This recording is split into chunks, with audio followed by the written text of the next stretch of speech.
Here we go. We go. Let's do it. Here we go.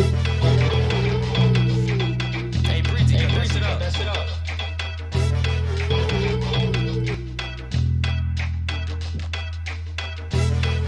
All right. All right. All right. Here we go. Back again. We had a little technical difficulties. Hey, Breezy, cut that shit up. We had a little technical difficulties, but we are back. We are back. We're going to run it. We got it coming through now. We're live and we're on the digital highway. And we're going to bring that fire to you. I told y'all we're going to stay on your head like a bang. We coming. Cut that shit up. We got Brother Marky Mark in the building. He says stay woke. We got the professor. Y'all know him. Better known as the digital Hey, Breezy, cut that shit up. platformist of this whole stay woke black media grassroots urban matters matter live chat studio. We bringing receipts, man. They call us the masters of receipts. Professor, roll call. Y'all know him. He's coming through. The analytics specialist. He's a data analyst, a data scientist. And y'all know what? They not like us. All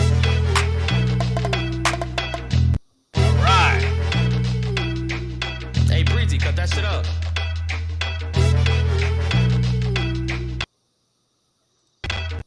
Thank you again for joining us here today at Urban Matters Black Media Group, Urban Matters Matter Studios, Urban Matters Matter Live Chat. And we got the whole Cross the Highway crew. Now, Professor, finish that 3D thing off, man. They gave us a little technical difficulties. Can you hear me? They gave us a little technical difficulties, but we're back again.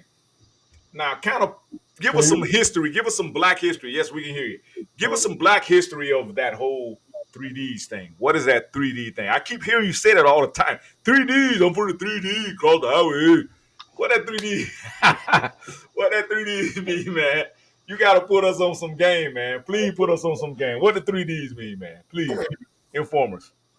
Well, so here's some black history for you.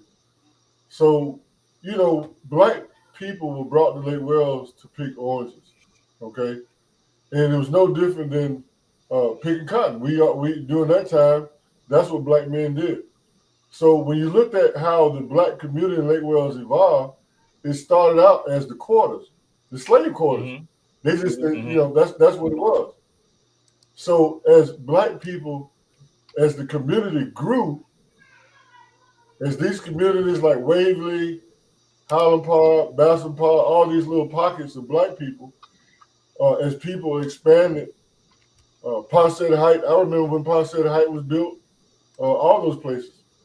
So when people moved across the highway was a place that the city used as a dump. That was the city dump there for black people, because the city dump for white people was over there on 9th Street in Cohasset. That was the white people's city dump. The black people's city dump was across the highway. So you had the black people dump. That's where from the quarters, they dumped all the trash over there for the quarters. Then you had the black graveyard. Black graveyard was across the highway. The white people graveyard was down 60 south. Y'all know what I'm talking about.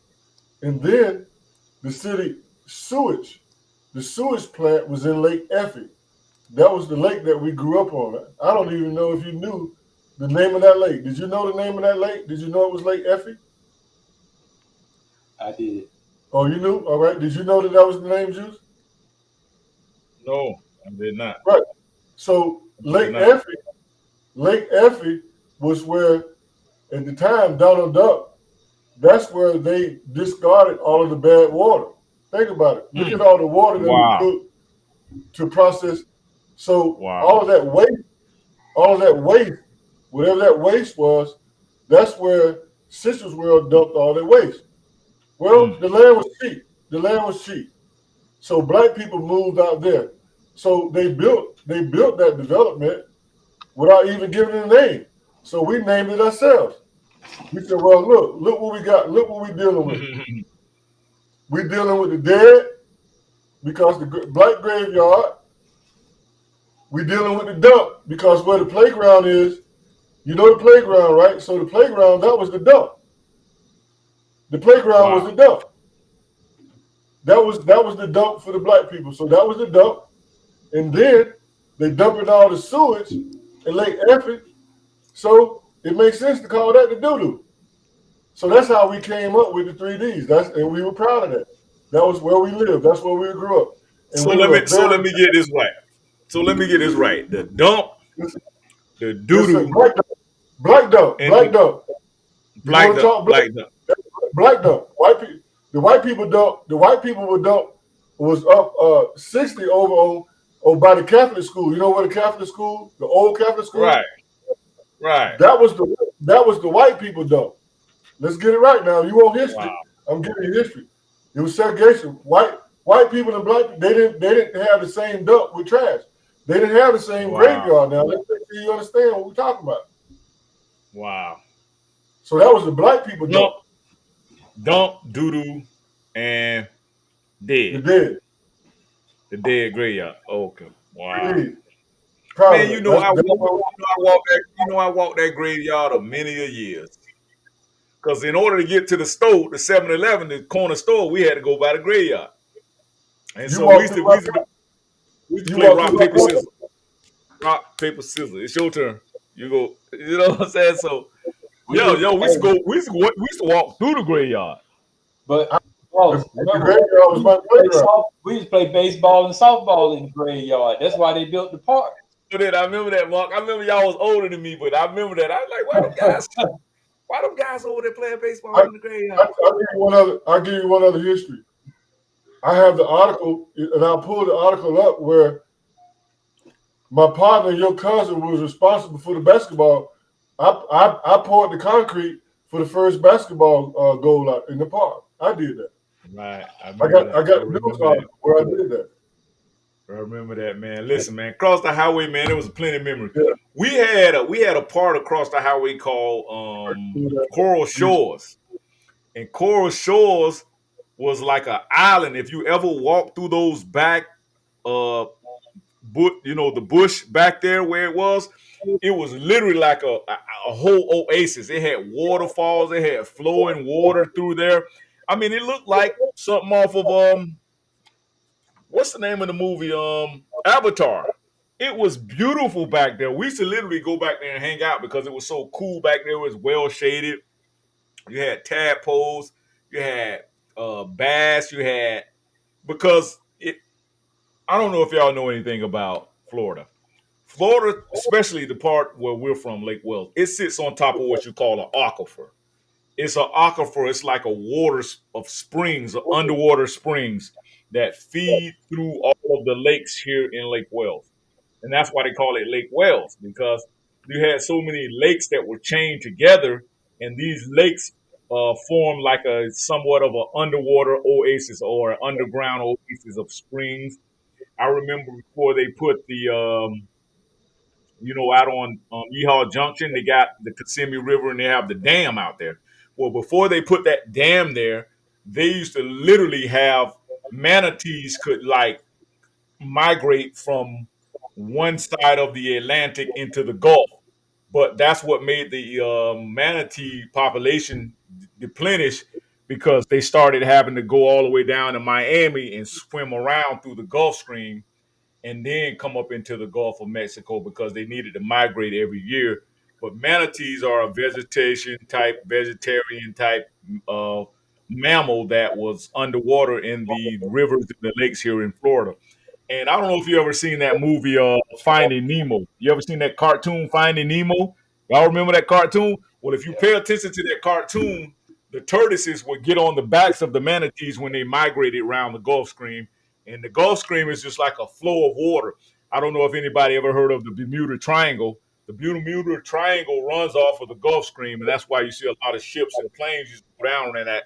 So that's just a little history, a little Florida history. I just want to give y'all that. I ain't gonna get too tongue tied. But today's topic today is political emotional manipulation, and it's somewhat of a Jedi mind trick that they use on us on a political way, and they make these boogeyman arguments. I call them straw man arguments, and so it makes a lot of foundational Black Americans, your indigenous Black people, us, the founders of this great country. They make us get all emotional, and then we just come out and vote, and just vote, and just vote, and just vote, and we don't even know why we're voting. We're just voting, and so they scare us into this boogeyman syndrome. I call it the Trump deranged syndrome. That's what I call it. And then we come out and vote, and we don't know why we vote. And then by the end of the 3-4 years, we're back in the same predicament again, and we don't even know why we're voting. And we haven't got any tangibles. We haven't got any resources, and everybody's coming into our country. They're getting all types of tangibles over us. All these immigrants are coming here, and I have no problem with my immigrant family. I love you. Hey, come here. You want to do right. You want to come here and invest in this country. We have no problem. But you come in here and you receiving all these extra benefits, unearned benefits, I call it, and you receive all these unearned benefits before us. Yeah, it's a problem. It's a problem. So, Professor, I'm gonna let you guys introduce yourself. Marky Mark, let Marky Mark get his first in, Professor, because I know how Professor you have one of them. Now, matter of fact, let's get Professor because he said he was in a hurry. So yeah, go ahead, Professor. Introduce yourself and let us know what's on your mind today. Man, y'all know what it is, man. We was just talking about the 3Ds. I'm proud of 3Ds, all the way from the 3Ds, across the highway, all the way from the A, man. Um, I want to start out right quick. What's on my mind is that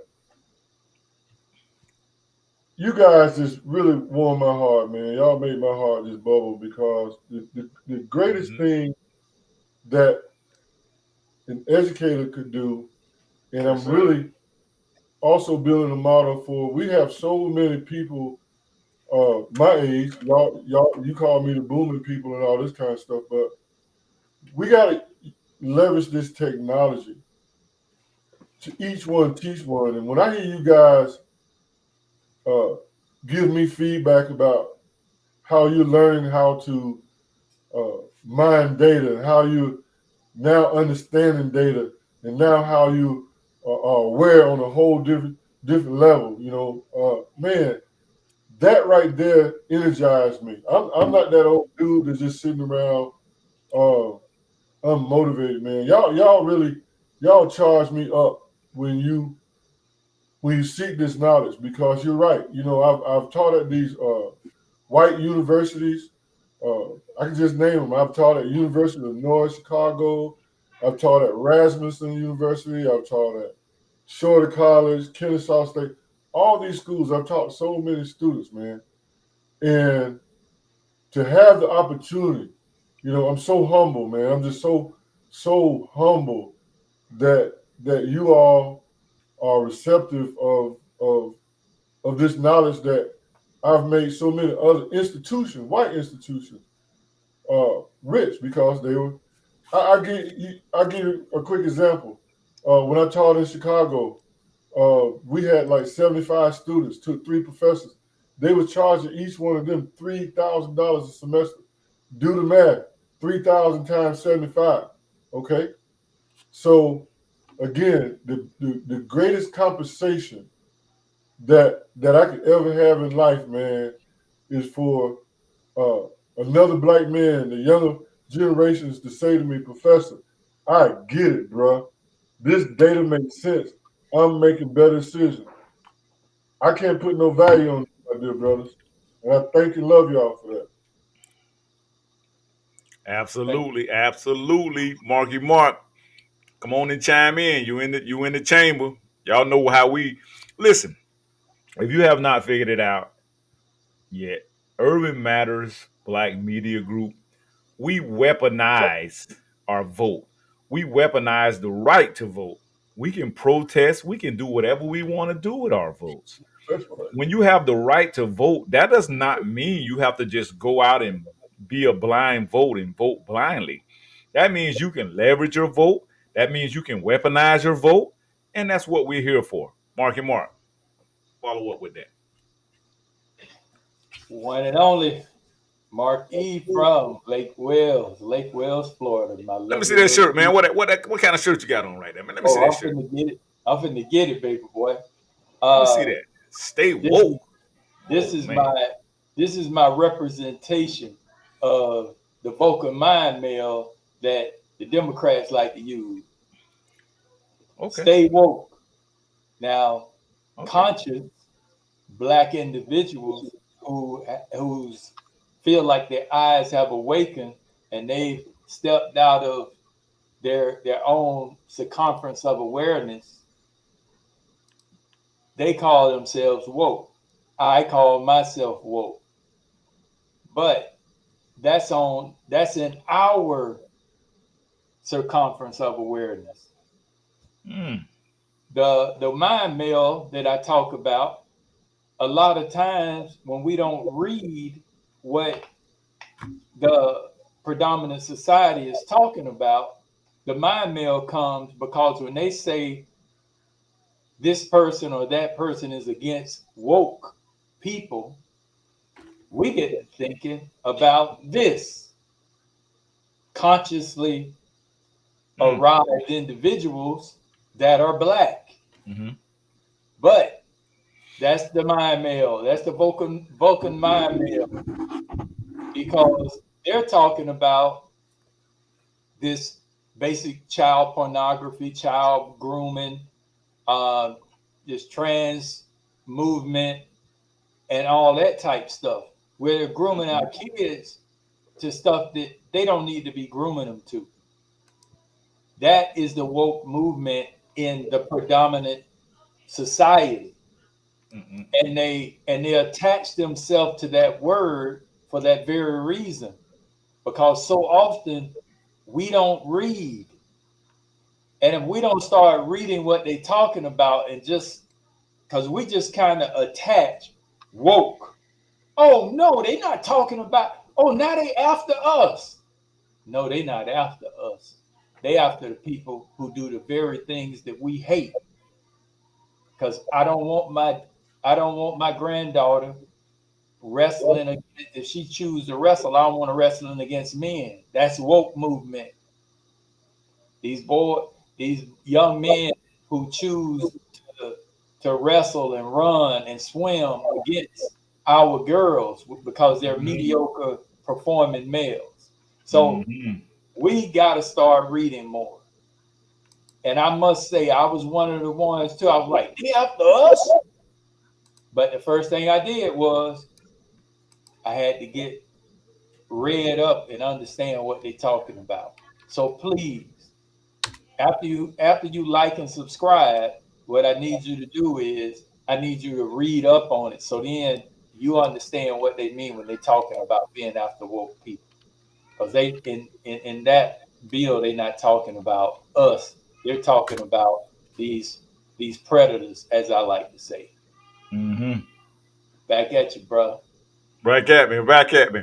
I think we got a troll, a YouTube troll in the building. Mm-hmm. Clever girl reading. I'm looking at her right now. I'm looking her up on Oh, we love trolls. We love trolls over here because they just don't understand. Listen, we some different black dudes, baby, over here. We built different. So okay, Right. let's chime her in. She looks like she's a Caucasian, so we'll put that out there. She only has 3 posts. So that lets me know right there that she is a troll, a certified troll. And what she don't understand, we certified foundational Black Americans. Now, clever girl troll, I don't know who you campaigning for with your comments, but we're gonna get them all in so we can address them. So keep on giving us keep giving us some because you have educated males over here. We just ain't like them old Tavis Smileys and them Ricky Smileys and whoever and Steve Harvey's over there. We're not entertainers. We really are about this life. Okay, she bringing it. There she goes. She just gave another comment. Let's see what it say. We have little political power. Who is we? Who is we? Our males have not. That's a lie. You sound like you're a feminist. When every time you keep putting males and males and males, and you keep always harping on males. See over here, we unify with our black female, baby. We love the black queen, so we don't try to be divisive over here. You get what I'm saying, sweetheart? We love the black woman. The black woman is the key to life. She holds the uterus that holds all that key to life. So, like I already know, we just gonna address you when we're gonna go ahead and block you. The moderators are gonna go ahead and block you. But we just trying to get you address you because we're trying to let you know that, baby girl, we not on that. You're not like us, okay? Want to be heard. And you just want to be heard. We gave you a little 5 seconds of fame, and we over here handling business. We standing on business over here. This Foundational Black Americans. Get it right. Go ahead and give us a like, and please share the video, okay? And we're gonna keep it pushing. No, you ain't. You're not black. You're not black. So if you black, okay, post a picture of you, baby. Post a picture. Bring me up. Bring me up. Yeah, we need to bring you up. We need to bring you up. You need to send me your email. Send me your email. Put your email in the chat, and we'll bring you up, sweetheart. Please. And what's your husband name? What's your black husband name?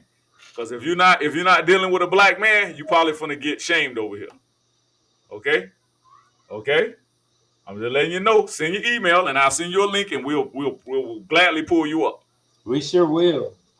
You're dealing with educated men over here, and you know what? We've been educated by our own. We're not doctrinated over here. We're educated. We're truly educated. So put your email in the chat, and we will send you a link, and we'll bring you up, and you'll be able to come on screen.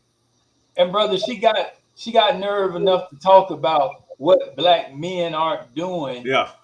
And how we not creating jobs. Oh, and this and that. I'm about to go remote on y'all. Hold on, I'm about to go remote. Just give me a minute. I'm about to go remote on y'all. Okay. You finna show what our plantation look like, huh? You finna show what a black plantation look like, huh, Professor? Oh yeah, I'm gonna show you. I'm about to go remote.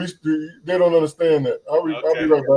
I don't know what kind of black man she been dealing with. I don't know what kind of black man she been dealing with, but she been dealing.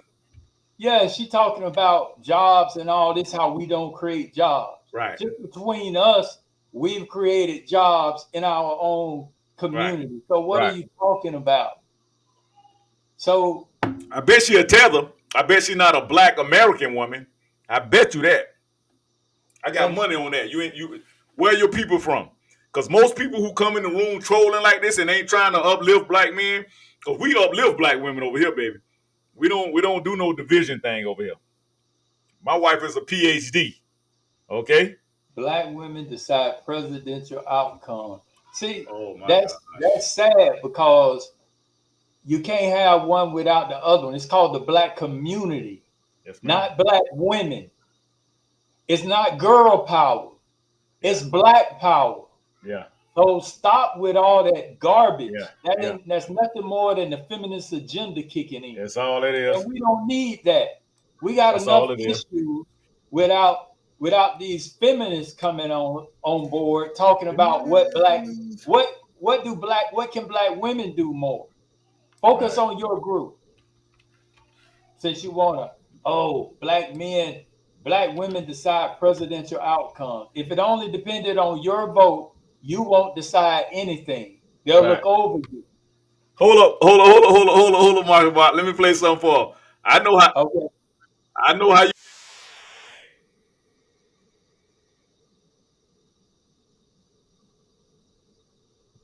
There we go.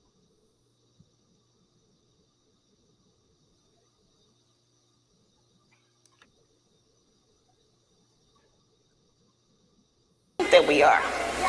So what I'm going to go over, as I said, this book demonstrates that we are not as different as we like to think that we are.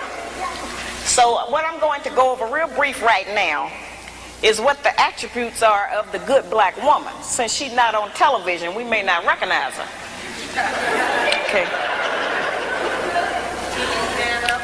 Now, the good black woman has 7 attributes, and then I'm going to explain to you how to utilize those in your day-to-day life. The good black woman has self-discipline, courteousness, cheerfulness, self-respect, intelligence, cleanliness, and love. Now, we've heard that terminology. You know, it's like one of those where they tell you pull yourself up by your own bootstraps. What do that mean? You know, how can I make that functional in my day-to-day life to benefit me as a practice? It sounds like all theory. Where's the practice? Listen. What do I do? The good black woman has self-discipline. That's self-control. Let me make that real for you, sisters. We can start with our mouth. The good black woman can control her mouth. She don't have to say everything that comes up. It's okay if he get the last word sometime. You know, she don't cuss in public.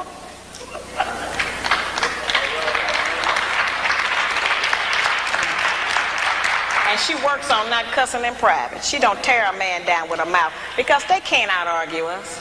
Can't nobody out-argue us. I have charged that we nag our men too much. We keep our men's head tied up so much with our petty grievances about our personal relationship that he don't have time to think and plan for our future. Because he got to deal with what's going to happen with us every day. You know, it's real odd. When the black man come home, he almost have to do a wind test or stick his toe in the door. He don't know what's waiting. He don't know who in there today. He know it's a possibility that there's some kind of new monster that he didn't even know about yesterday. So, you know, we need to not make it like that. We need to not be so vicious with our mouth. You know, men are not petty like that. They're not going to out-argue us. And it has been proven that verbal abuse is just as harmful as physical abuse. So let's not use our mouth to do that to him. The good black woman is courteous. She says, thank you, baby. I appreciate you doing that. I appreciate every effort you make. Try harder. I'm going to work with you. Thank you. I know you did your best. Now that's a whole new language.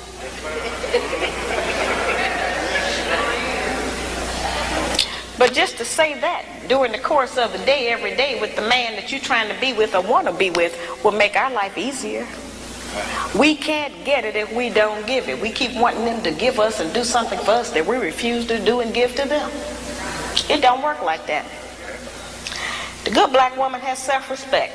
She don't have to go out naked just to get the attention of a man.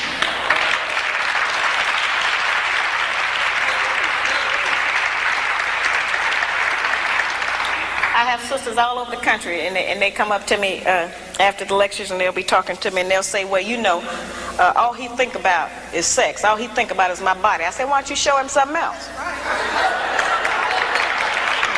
And then here's the really good one. They'll come up and they'll have on a weave. They have on false eyelashes, another whole face, false fingernails, and all of that. And then they'll say, but I'm looking for a real man.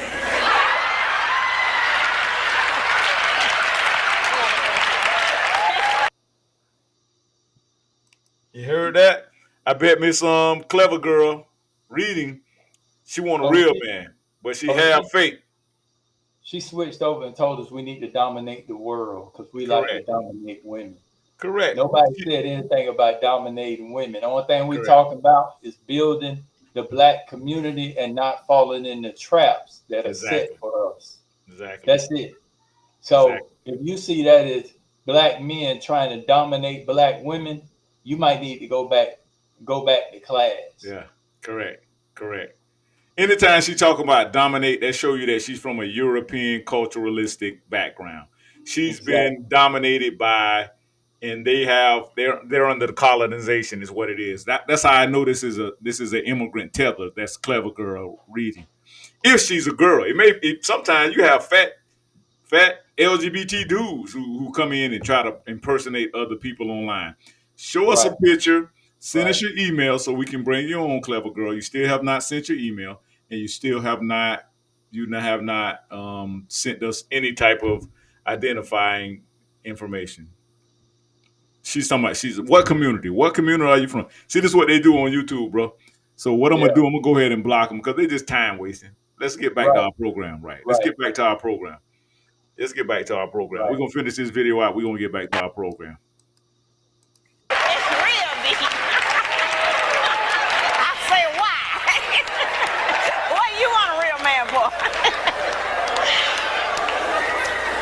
good black woman can pull a dress down without thinking that it devalues her. She doesn't have to use her body because she has so many other good attributes about herself to get the attention of a man. We can take the sisters in a position to take all of the... I'm glad, though, we had a feminist come into the building because I needed to put this on anyway so we can start by uniting our women with us with this whole democratic agenda that they're pushing, the feminist division agenda. You know, that whole, what's the name of that abortion group name? Planned Parenthood. She's probably a Right. Planned Parenthood advocate. So let's keep it rocking. charge and sexual energy out of the black community by just dressing differently. We have the power and control over that. That don't stop you from being beautiful. That don't stop you from getting a man. And it certainly puts things on the right perspective so some other judgments can be made other than physical. It don't take no knowledge, wisdom, and understanding to have a sexual reaction. That's the most base. We spend less time doing that than anything else we do.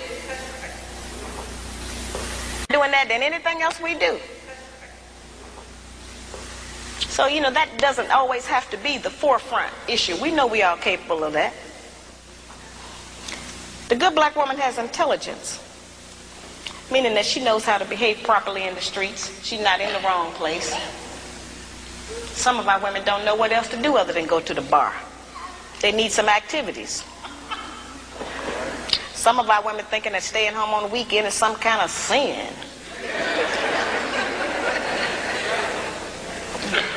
Some of our women think that if they don't have a new outfit to wear every day, that they're going to self-destruct. You know, we have a lot of just that kind of nonsense going. Every time we buy new outfits and clothes or whatever, all we're doing is sending money out of our community. We don't own no clothing stores. If the white man closed the shoe factory, we'd all be here barefooted tonight. We don't own no shoe factories. You know, very base things that we don't own, that we put our money into and demand we have to have them. A lot of times our men look at us and know that he ain't never going to be able to make enough money to give us all of the things we say we want. And don't no man want to be with no woman who he constantly got to deny her the things that she says she wants. And that represents failure to him, to have to always, you know, not be able to provide us with what we ask for. One of the ways we can do that is to start being satisfied with less. You know, the good black woman is clean. Now that's a hard one. The good black woman try to keep the house clean. Good black woman is clean by her own body. You know, a lot of those things we kind of take for granted, but all of our people don't know about that.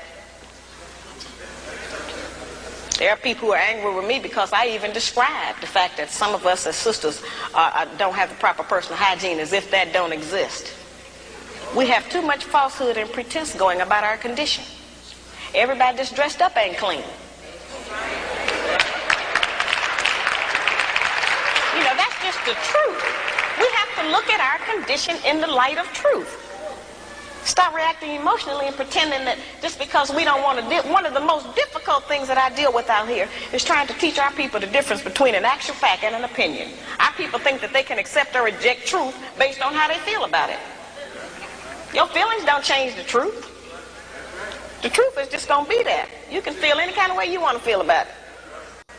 Those kind of emotions have kept us from growing, because anything we don't like, we just reject that and say, well, I don't believe that. That don't mean that it's not the truth. It just makes you a disbeliever. Now, it's wanting what someone else has. And jealousy, of course, is just selfishness. Non-possessing is not an easy one for us to practice. And, of course, I have a lot of sisters and some brothers who are in disagreement with me saying that our men are outnumbered about 5 to 1.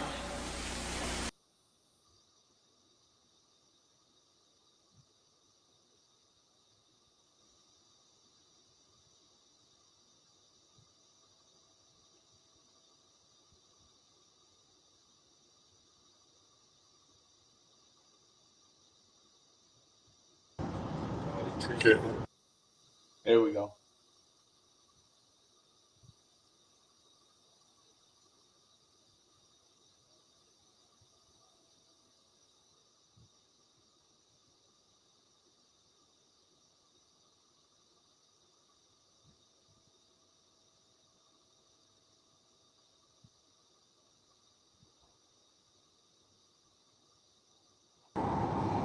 Can't hear you, Juice. I can't hear you. Can't hear you. Sorry about that. Sorry about I that. hear Sorry about Brother that. Sorry Boss. about that. Sorry about that. I had muted myself. Sorry about that. I had a phone call come in. I had muted myself. I'm sorry about that. So that let me know. I'm gonna tell you what that let me know, Mark. That lets me know that we are hashing away. We making ground. When you have them trolls popping in, now she came off of YouTube. So that let me know that she's not even one of my Facebook friends. So that let me know the algorithms on YouTube is doing what it's supposed to do. Right? Am I right, fellas? So hey, we handling business. We standing on business. This is the new black media, baby. This We is the remote. new black media. We remote right now, Dr. Juice. We got D. I'm rolling with D, man. Well, holler at D Hey, right what up, quick. why? What's What up, up, man? why? What's happening? Black peace and black power, my dude. Hey, man, I'm just trying to show you the power of technology, right? There's no excuse. There's absolutely no excuse. This is way beyond the barbershop. We don't have to wait on Saturday to go to the barbershop for black men to have these discussions. We can have these discussions anywhere, anytime. Anywhere, Yes, sir. anytime. We ain't got to wait for the barbershop, bruh. I just want to show you this remote, man. We remote, bruh. Got D, my wingman. We remote. Go ahead. Yes, sir. Yes, sir. Yes, sir. Absolutely. Absolutely. Well, Mark, chime in. I know you got something to say, boy. Hey, boy, you see how them feminists is, boy? See, that's the Hey, thing with them. They want to get all this masculine energy and they want to try to come at us with the masculine energy. How you gonna be us? and that go back to what we was talking about. I mean, look how look how God worked. That's exactly what we was talking about. We was talking about the mind meld that's Mm-hmm. going on. This false sense of reality. So we have a self-proclaimed black woman talking to black men as if they're number one, less than and beneath her. And then when we switch it, then what she do, she all of a sudden she became a victim and made something bigger than life, talking Yep. about, well, why don't you run the Yeah. whole country or something? You Yeah. know, you know, come on, why don't you just support black men? Because we are a black community. Yeah. We not black men and black women against the world. No, we are a black community against the world. Correct. And so many have fallen into that trap where a community that's already this big has now been chopped, and now you got a splinter from that. And then they want to divide it again, and now we're going to say, hey, gays, black women, and black men. And then we're going to say black women gays, black men gays, and then stop with the stop. This is bigger than that. This is bigger than all that garbage. How Dr. Claus say, this is bigger than the unparalleled issue. Absolutely. I don't want a parallel issue. We need to be going Absolutely. up. We need to be getting vertical with this. So, And the thing they don't understand, like, okay, I don't know what type of man you got. Where your man at? Put your man on. I don't want to talk to you. I'm a respectable dude. I'm an honorable dude. I don't converse and go back and forth with women. That's not my thing. I want to talk to your man. So where is he at? And then secondly, this is what y'all do. Y'all think that white daddy gonna protect you, and then you alienate yourself from all the black men, strong black men that will protect you from the system of white supremacy. And so now, where are you? What are you left with? You're left with nothing. Now you're being a target. Now you're what they call a soft target. Get what I'm saying? And then now you're a soft target, and so now you're getting attacked, and you have nobody to defend you because you don't alienate yourself with your black man, your true black man. And let me tell you about something, baby. We got good aim over here, baby. We specialists with that stick. We get real with the sticks. Yeah. So we're not playing over here. Okay? This is not play. This is for real life over here. Okay, baby? Professor. D want to holler at you right quick. Say so, D. What's up, D? Okay, you remember the salesman used to come to the house back in the day? Yes, They sir. never, when they come over, they always want to talk to the lady of the house, and then when the male step up, they got nothing to say. Exactly. That's right. And so they still got that attitude. Correct. They always want to talk to the women and Right. display the men of the house because Yes, they sir. know if they get to her, they'll get her to buy all that stupid stuff. Right. And that's just Exactly. like That's the dumb. snake in the Garden of Eden. Right. Emotional manipulation. Yes. They know that it's sad, and we need to discuss it more. I'm about to go offline right quick, but let me just say this right quick. So when we talk about emotional manipulation, this is a big part of it.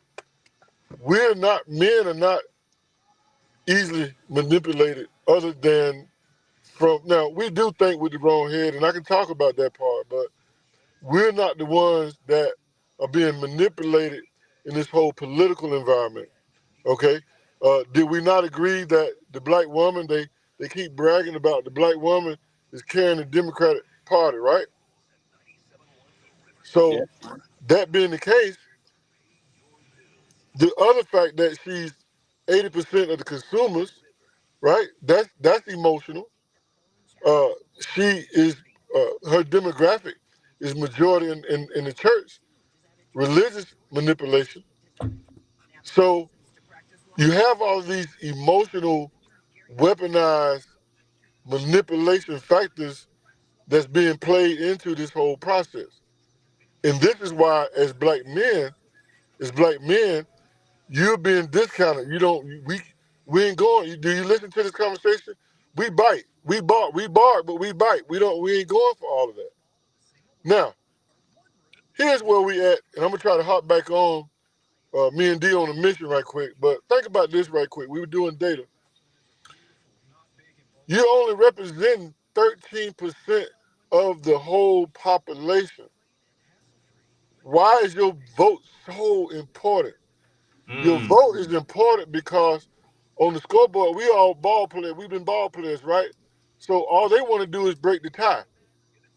They want to break the tie. So they are creating all of this emotional sensation, all this type of sensation, really, what I was trying to say. All this emotionalism, okay? All this emotional manipulation because they need the numbers on either side, whether Republican, whether they're Democrat. And I don't mind telling the world I'm not in Chicago. I don't have time to go to Chicago, but I am protesting, and I'm protesting by publicly saying you can't have my vote unless I see some tangibles. I'm voting for the couch, and you kiss my ass because I serve this country. I serve this country like many other black men. In fact, black men have served this country in every war. Can any other of those groups say that? And they can't. But we got black veterans starving on the streets. We're starving on the streets while all this emotional manipulation is going on. So I want you to carry that into the topic. I'll be back. We on a mission, my brothers. We're gonna hang in there. We're gonna hang in there, Professor, and we're gonna hold it down. We're gonna hold the fort down. For I'll be sure. back. I'll be All back. right. Appreciate that, my dude. Yeah. Hey, Mark. You see, we left her dead in the water. We left her dead. You see how they flee when you shower them with facts and you shower them with receipts. They gotta go because Right. that just lets you know they were sitting there just trying to be a Yeah. troll, and they wasn't really saying anything. I wouldn't be surprised if that was a white supremacist. I'm gonna just be honest with you. A lot of them do that. They try to see. That's one thing about internet and social media. You can be in it. You can identify it any way you want to. That's their game right there. They want to identify. 53 genders. That's what the Democrat Party is pushing. I got 53 genders. Ain't no damn 53 genders out there. There's 2 genders in the world. That's it. 2 genders. That's it. And we ain't even got to get into that whole conversation. But Right. I'm not gonna argue with the Almighty. That ain't my job. I don't argue. That's right. I don't argue. Listen. He the Almighty. He's the Almighty Creator. So I'm not gonna argue with that. You know what I'm saying? So let's put on some of them videos you sent me, brother Mark, and we're gonna rock it like that. We're gonna keep it pushing. We're gonna keep it pushing. That's what we're gonna do. We're gonna straight keep it pushing, and we're gonna see what's going on with this thing, and we're gonna see what they trying to prepare us for. They trying to run all type of game on us. Let's run it. Cause we finna run it. Let's see. Here we go right here, and so we'll run it again. See if we can get it. See if we can get it. I had it up right there. So let's see. Here we go. Hope I got the volume up. Let me make sure I got the volume. And we just really have to be, we have to be careful. We gotta thoroughly look at whoever the candidate is. Exactly. We can't just say, "Oh, Chucks and pearls," and all these cute little sayings. And come on, all these optics. Come on, give me some substance. Because when my mama set a dinner plate before me, it had to have some substance, something to help me grow, something to help me survive. Absolutely. And so, you know what old girl used to say in that Wendy's commercial? Where's the beef? Absolutely. Absolutely. So we have to get more serious about that. We can't be falling for the Jedi mind trick. Click it again, bro. Absolutely. Here we go. All right. I was just waiting for you.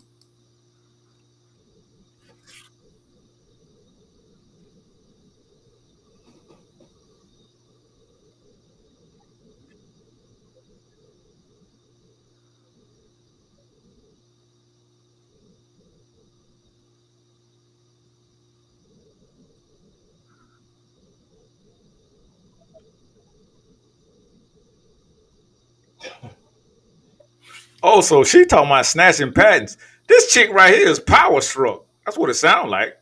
Oh yeah. Wow. Yeah. That's what she doing, huh?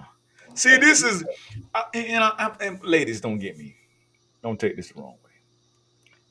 This is the main reason that I think a lot of times they would not allow women to be in power, because you take the power and you abuse it and you don't know how to handle it. And I'm not saying men are any different, because I know some men can't handle power. But power is something that you have to have the right spirit for. You have to have the right intentions. You can't be trying. And I remember I've heard her on several platforms talking about, "Oh, I'm the top cop of America." Oh, and I remember I heard her talking to Silicon Valley one day. She was, because she was, down in Silicon Valley in San Francisco, and she was talking to Google and all the people in the big, the big social media outlets who pretty much got a lot of power. And she was telling them, "Look, with the stroke of a pen, I could ruin your life. I could ruin this, and I can ruin that, and I could do this to you, and I can do that to you." You don't want that type of person. And listen, you got guys like Kim Jong-un, Vladimir Putin. You got guys like President Xi of China. They will rip her ass apart. These guys are at the top of their game. You don't want somebody inexperienced like that. This chick has been hiding for 3-4 years, and she's steadily hiding. She won't even do an interview with any type of social, any type of media outlets. No. Because she's doing the same, hide in the basement, strategy that Biden did. This is what the Democrats are doing. And listen, vote for who you want. But I'll be damned if I'm going to let my grandkids and my family fall into this trap and not be a man and fight. See, that's what they mad because black men standing up. Black men are standing up, and you got black men like me that are educating ourselves, and we have alternative sources of education. We're not just going along with the go along, get along gang anymore. And we're standing up being men, like men supposed to be in their community. And we're trying to implement new resources and new ways and strategies of how to build wealth. This man is a wealth builder. I'm a wealth builder. I haven't worked for a corporation in 15 years. And I'm at the top of my game right now. I have 3 businesses I'm trying to establish and run. This man has been an entrepreneur landowner for 30 years. You got some guys out here doing some different stuff. So regardless of what Miss Clever Girl, whoever just in our comments in our chats, this is what you call hatred. I can either guarantee you one or two things. That's a white supremacist or that's either a feminist. That was in our mentions and that was in our chat section just now earlier. You got some guys that's really standing on business. Brother Mark, chime in. No, I'm just saying, and anytime somebody has that much to say and talking on that many points, then that's telling me that you have an agenda. They on assignment. And we don't have our agenda don't vibe with your agenda. Correct. Because our agenda is about bringing our community together and not separating. Say it. So all that feminist stuff, go somewhere with it because we're gonna chew it up all day, every day. And the bottom line of it is a black man don't have to do all the things you said. A black man just have to be strong and he don't have to run the US. That's that white boy stuff. I don't have to run the US. I need to run my tribe. I need to make sure my tribe is good. That's it. And that's that. They haven't even heard about the freedmens, the real authentic Aboriginal people of this country. See, y'all used to dealing with that African American, African, and everything. Listen, we're not none of that. We're not like that. Let me touch on that just a touch second. on it. Please touch on it, bro. Please. Because we got to understand, like I say, the vocal mind meld. They've been playing with us with benign neglect forever. This whole African American thing that they done got us, that they started like in the late 80s, like 85, 86. Yeah, Jesse Jackson coined that term. Right. And they started this, but it's part of the same thing. Why do I say that? First of all, we all ain't from Africa. And let's just rock with what they say. They say everything started in Africa. Okay. That makes sense. Everything started in Africa. So if everything started in Africa with 2 people, wouldn't that mean that white people African American too? Chinese African American, Jews African American, and every other race that they done came up with, everybody African American. So if they give you something for African Americans, guess what you're gonna get? Zero. A nothing burger. And I've said it before, I say it again. That's one thing I like about Trump. In his wording, there's no benign neglect in it. He says the black community. Everybody can't proclaim black community. Keep running it, bro. Keep running it. I'm going to step to the ladies' room. Okay. So we have to pay attention. We have to learn how to look a little further. We got to look a little further than the surface. We got to look deeper. We got to understand. We got to try to understand what the intent of something is. So this whole African American thing, that's cute. But if everything started in Africa with two people, that makes everyone an African American. So if a bill is written and it's for African Americans, that means everybody can get it. That's for everybody.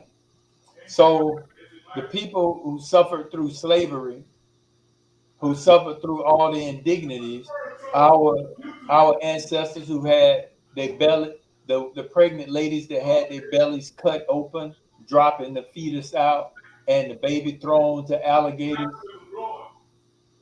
All of these things was for naught because we decided to go with this new term, this new classification. And you can correct me if I'm wrong, but I think it's been 12 so far. Our group we have been reclassified 12 times by our government. So we have to stop allowing others to define who we are and to classify who we are. We need to understand who we are, and that's what we got to rock with. So if you wanna say I'm a spool of thread, you go right ahead because I know who I am. I know I am blasé. Like me, I know I'm Cherokee. So I don't care what you call it. You call it what you like. And if we go through our own history without using others, then we'll learn more about our tribe and we can get a better understanding. And that's what more of us need to do because you will truly be shocked when you find out your own family history. You may find out that the whole narrative about slavery wasn't exactly right. Because I want you to think in your own mind. If this, now, first of all, it's called a theory, transatlantic slave theory. So, what is a theory? That's something that we just come up with. From me and Dr. Juice can come up with our theory. Yes, sir. And we can write a book with absolutely no receipts, which we don't do. But we can do it with no receipts and then put a movie, get a movement behind it. And now our theory, people can vibe with it. But transatlantic slave theory, can you tell me if they move millions of people, our people supposedly, from Africa over to the U.S., why is it you can't produce not one slave ship? Not one. Do you know how many slave ships it would take in order to move? Some say, what, Dr. Juice, 6 million, 7 million? Absolutely. So to move 7 million people. And these ships, most of them didn't hold, but what, 50 people at the most? Right. And most of the voyages would take at least 6 months. Right. And they say they Nobody moved can even survive that long of a voyage in the bottom of a belly of a ship. No food, deprivation, urinating and defecating on each other. It's just no way possible. It happened. So let's say you move 100 people on the ship in one voyage. To transport 1 million people, if we just use simple math, that's 10,000 ships to move 1 million people. Come on, people, let's use our common sense with this. So we have to learn how to stop taking everything for granted that we learn. And we got to realize that we've been taught a lot of things backwards. Go ahead on, my brother. Yes, sir. Absolutely. Man, it's sad, man, that we just believe anything that somebody manufactures. Our history has been manufactured so, excuse me, horribly. And I know it's easy, man, to just believe stuff. It's way easier than to do research. It's easy to be a person that's a go along, get along gang person, and you don't want to really do your homework. And I get it. I get it, man. It's I mean, it is what it is. Bro, Mark, what happened to you? Okay, now you're back. Okay, I don't know what Yeah, happened to you, it had dropped. but Um, it's crazy, man, how people just believe anything, and it's well, like we were because I kind know of what they want to do. They want to discredit the Aboriginal founders of this great country, and I'm proud to say I'm a true Black American. You know what I'm saying? me And too. uh, And what's something else they're doing, I Dr. love it. Juice? They want us to mentally disconnect with the with North America, with the West. They want us to disconnect with our land, and they want us to connect Hmm. mentally with Africa. Hmm. So that way we can give up all our birthrights to this land. Because a lot of us, if we look it up, we can actually see where, and we can prove, because a lot of brothers and sisters done it, where their land was taken away. Because we love to talk about Black Correct. Wall Street, things like that, Rosewood, Correct. all these cities, all these. I think it was like over 100 that was burned. Some of these people are actually going back, proving that their land was taken Correct. by force, and they're getting it back. Correct. So they want us to disconnect with this land, and now we want to leave this land and run to Africa, where we Correct. have no connection. I mean, Correct. no familial connection, or um, no economic connection, no connection in any way, shape, or form other than in our mind. So Absolutely. we got to get more serious about here and making this what we want it to be. Absolutely.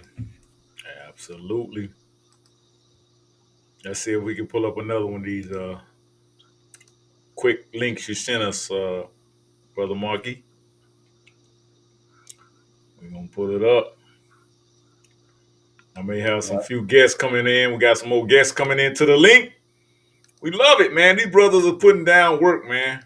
We doing the work. Every day y'all see this platform, we putting in the work. You feel me? Let me see if I can get my screen sharing up. Well, we got a little lag on there. You're They're trying to veteran lag. by That's color. okay. We're gonna make it happen though. Okay, Yes, I'm a proud Marine. trying to run it. You got it? Hold on, I'm trying to run it. Oops, we lost They it. do not want to Let's run see. today, We do got a it? little lag in our programming. Yeah, they got a Oh, little that's the one lag with on us. her That's Steve okay. Brown. You know how we talked Yeah, about the Mr. young people? Willie. We talked about how these Mr. young people Oh, Willie. researching.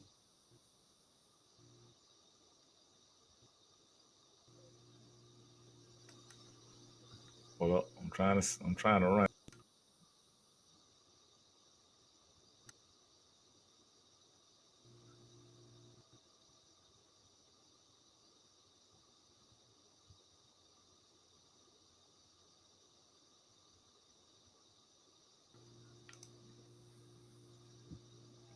It won't run for us on Marky Mark. Yeah, You still there, Marky? Hold on, let's see. I'm Kamala here. Harris is as corrupt as they come, and this is how she worked her way up to the top. You can see this newspaper right on my face from 1994, which shows that Willie Brown appointed appointed Kamala Harris to the California Medical Assistance Commission with a beginning salary of $72,000 right as she was dating him.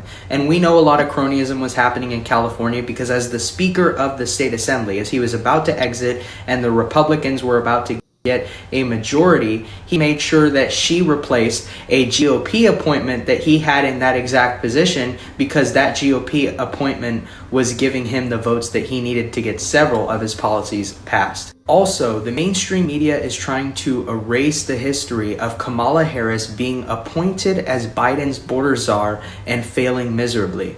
In fact, she has championed sanctuary cities since she was in her city position in San Francisco. She also vowed to never use the death penalty.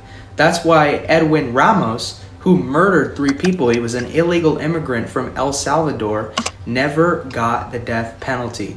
Kamala Harris was a soft-on-crime district attorney, and her record, now at this point, needs to come back and haunt her because the public seems to have forgotten all the stuff since the 2020 election. This is not the model for the nation that we want. Kamala is as corrupt as they come, and this is how she worked up to the top. You can see this newspaper on my face, 1994, which shows that Willie Brown appointed Kamala Harris to the California Medical Assistance Commission with a... There it is. There it is. She pretty much screwed her way to the top. Brother Moments, how's it going? Can you hear us, Brother Moments? Can you hear me? Hold on. I think we ain't got your mic in. Hold on, Brother Moments. Hold on. Now we can. Okay, yeah, now we can hear you. Yes, sir. We can hear you now. How's it going, bro? I got a lot of stuff going on here. I'm good. How's everybody here? Thank you so much for having me. Great. We got another highway boy in the building. I love it, boy. The highway connection, boy. I love it, man. God, I love it, man. Yeah, I love it. I think you got a little bad signal, though, Mr. Moments. Turn off all your Wi-Fi. You got any phones on Wi-Fi or whatever inside of your residence? It's probably okay. What about now? Can you see me now? Yeah, there you go. You're back. You're back with us. Yes, sir. Okay, all right. Yes, no, sir. I got a lot of technology going on around me. Exactly. Okay, I got about four screens in front of me. Hey, I got the same over here, man. I have to turn off my phone. Yeah, I have to turn off everything. I got my son in there. He a gamer. I got like 3 Wi-Fis in my house, man. I got a business Wi-Fi, residential Wi-Fi, and then I just got a Wi-Fi. You see that? Yeah, man. I see it, man. You got a lot of stuff going on. I get it. I get it, man. So we're having to navigate all this craziness, man. How's everything going? Man. It's good to be here. Great, man. Great for joining us, man. I wish you could be a part of this thing, man, going forward. We loving it, man. I love when black men are willing to execute and stand in the pain and, be a representative for the community that they love.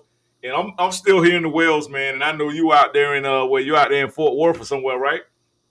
Dallas, yeah. I'm out in Dallas. Dallas. Oh, I would love to come to Dallas, man. Yeah, Mark just came from out there. I go there often. Yeah, I'm in Dallas. And you know what? I support the move. And listen, I may be connected and know a lot of folks, but it's something about when you got somebody whose feet is hot, on fire, and they get to moving and doing something. That's worth more than any connection can ever be. I've been watching what you've been doing, and I think it's amazing. I think it's something that we need as a community. I think it's a message that needs to be broadcast and heard even louder and broader. And I'd love to help connect and deliver that. So I want to thank you for your efforts. Thank you. Great. Thank you for your efforts. I heard you earlier on your podcast, and make sure you leave the link in the chat section. We got a little chat section. Let's put it up. We had some trolls in here earlier. We had to block a few trolls. I see we got Mr. Goodbar in the chat section now. Mr. Goodbar says, "You are a veteran by color." Thank you for that, Mr. Goodbar. And also, Mr. Goodbar says, I disagree. It's still folks in prison in California because of Kamami. Thank you for that. Thank you for that. Thank you for that. Thank you. And listen, man, all of your feedback and your input is value here at this platform. We really appreciate you, man, especially men. But ladies, we're not going to count you short. I don't know where this whole gender divide thing come from. I love black women. Boy, black women when black women get around me, man, I get to just like, whew, I get a Yes, sir. cold sweat. You remember that song? Remember that jam? Cold sweat. Hey, give us a line. Sing that real quick for us, Mr. Moment. You know you got that voice. Oh She man, put listen, me in cold a sweat. I don't know. cold sweat. I don't know what song you talking about. Who's saying that song, Marky Mark? Was that True? I think that was True. True. I think it was called. The name of the song was called Cold Sweat. Cold Sweat. I don't know. That was the name of the song. I mean, Cold. Alan See, McNeil and Steve, they're all friends of mine, so I ought to be able to know True that for song. black. I think True. True. I think it was by True. True. But called his it name Cold was Sweat. That's one of their songs. Yeah, that was True. For I'm sure. telling you. True. Cold Sweat. Cold Sweat. Let me see. Man, Cold Sweat. With the connection. Y'all know I was a DJ in my previous Man, I think life. they're killing us with the connection, man. Yeah, they messing with us. They getting janky with the connection, but we're gonna still run it. Yeah, it's called Cold Sweat. I don't know, bro. Let's see. Cold Sweat. Destiny James 2. I see Destiny 2. Yeah, but I think it was True, man. True had a song. Hold on. True. I'm looking. I'm looking now. I thought they had one, man. Yeah. I can't find. I know. I don't know. I would be embarrassed to ask Alan or any one of them. Yeah. Do they have a song called Cold Sweat? Let's see. Alan McNeil. Let's see. I'm telling you, man. Alan I think it was McNeil. True. You sure? No, they only pulling up James Brown. I can't. Maybe that was just some of the lyrics, and I'm getting it mixed up. Wait a minute. I can't. I don't know. Yeah, but anyway, one of them. Let's just see. It's Phase. Phase. They say their name Phase. I know it didn't sound like. I think that was a line. That was a line in the song and they were saying Cold Sweat. Yeah. That's what it is. Yeah. But so cold. Remember that? There you go, right here. I don't know the song, bro. Let's hear it. Pull it up. He's probably gonna give us a strike. Let's see if we can pull it up.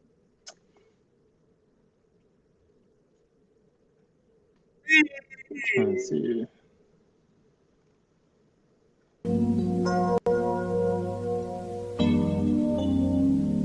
Yeah, that's the one. Black women do this right here, man. Yeah, that's Phase. Every time I think of you, I realize exactly what's been missing. I remember that song. That's true. How could I have been so blind and so That's the old school, that boy. never to have listened?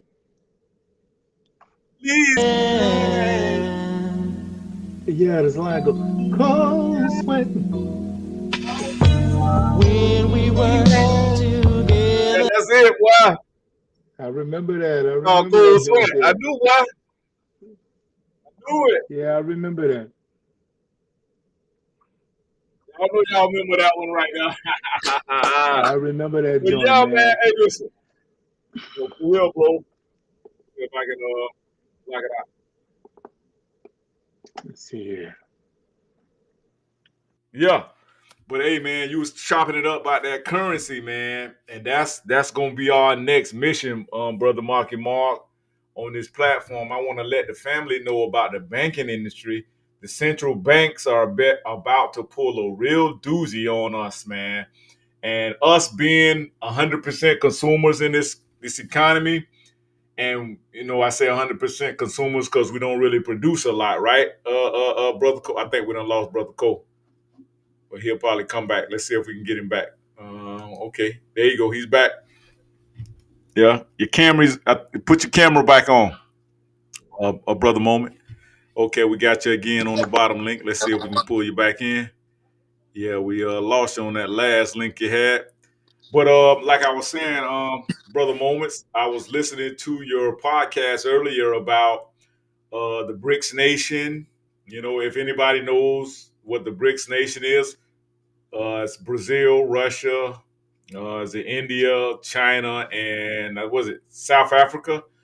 And they are creating a new currency because they're tired of the U.S. currency, which is called the petrodollar. They're tired of the petrodollar controlling the world and causing global inflation. And so, Brother Moments, you know what's going on. And this thing is getting real heavy right now. And you know what's so scary, Brother Mark? I think we got you froze, Brother Mark. You're a little bit froze on us. But they playing with the signal. That's okay. That's okay. Let's see if we can get Brother Mark back. I think his signal froze on us, Brother Mark. If you got, like I said, if you got any Wi-Fi on your phone or anything like that, turn your Wi-Fi off on your phone because that'll help your signal increase for your desktop or your laptop. But I'm glad you joined us because they done froze my Brother Mark, my Brother Moments. Fill us in on some of your podcast earlier. What you were saying about your podcast earlier. You were saying you was giving us some information about the BRICS Nation and whatnot. Can you hear me? Oh, we done lost Brother Moments now. Yeah, they playing janky with us. They getting janky with the signal. I think we got Brother Mark back. I got Brother Moments in there too, but we don't really have a good signal for him. We still got you in the queue, Brother Moments. We still got you in the queue. Let's go over some more comments. We got Mr. Goodbye in the building still. Mr. Goodbye said, I disagree. Let's pull him up. He said, I disagree. It's still folks in prison in California. Okay. So we got Brother Goodbye now. And we got that last comment. So let's see what we got here. Yeah, we got that troll out the paint. Brother Mark. Good. We got him or her out of the paint. I don't know.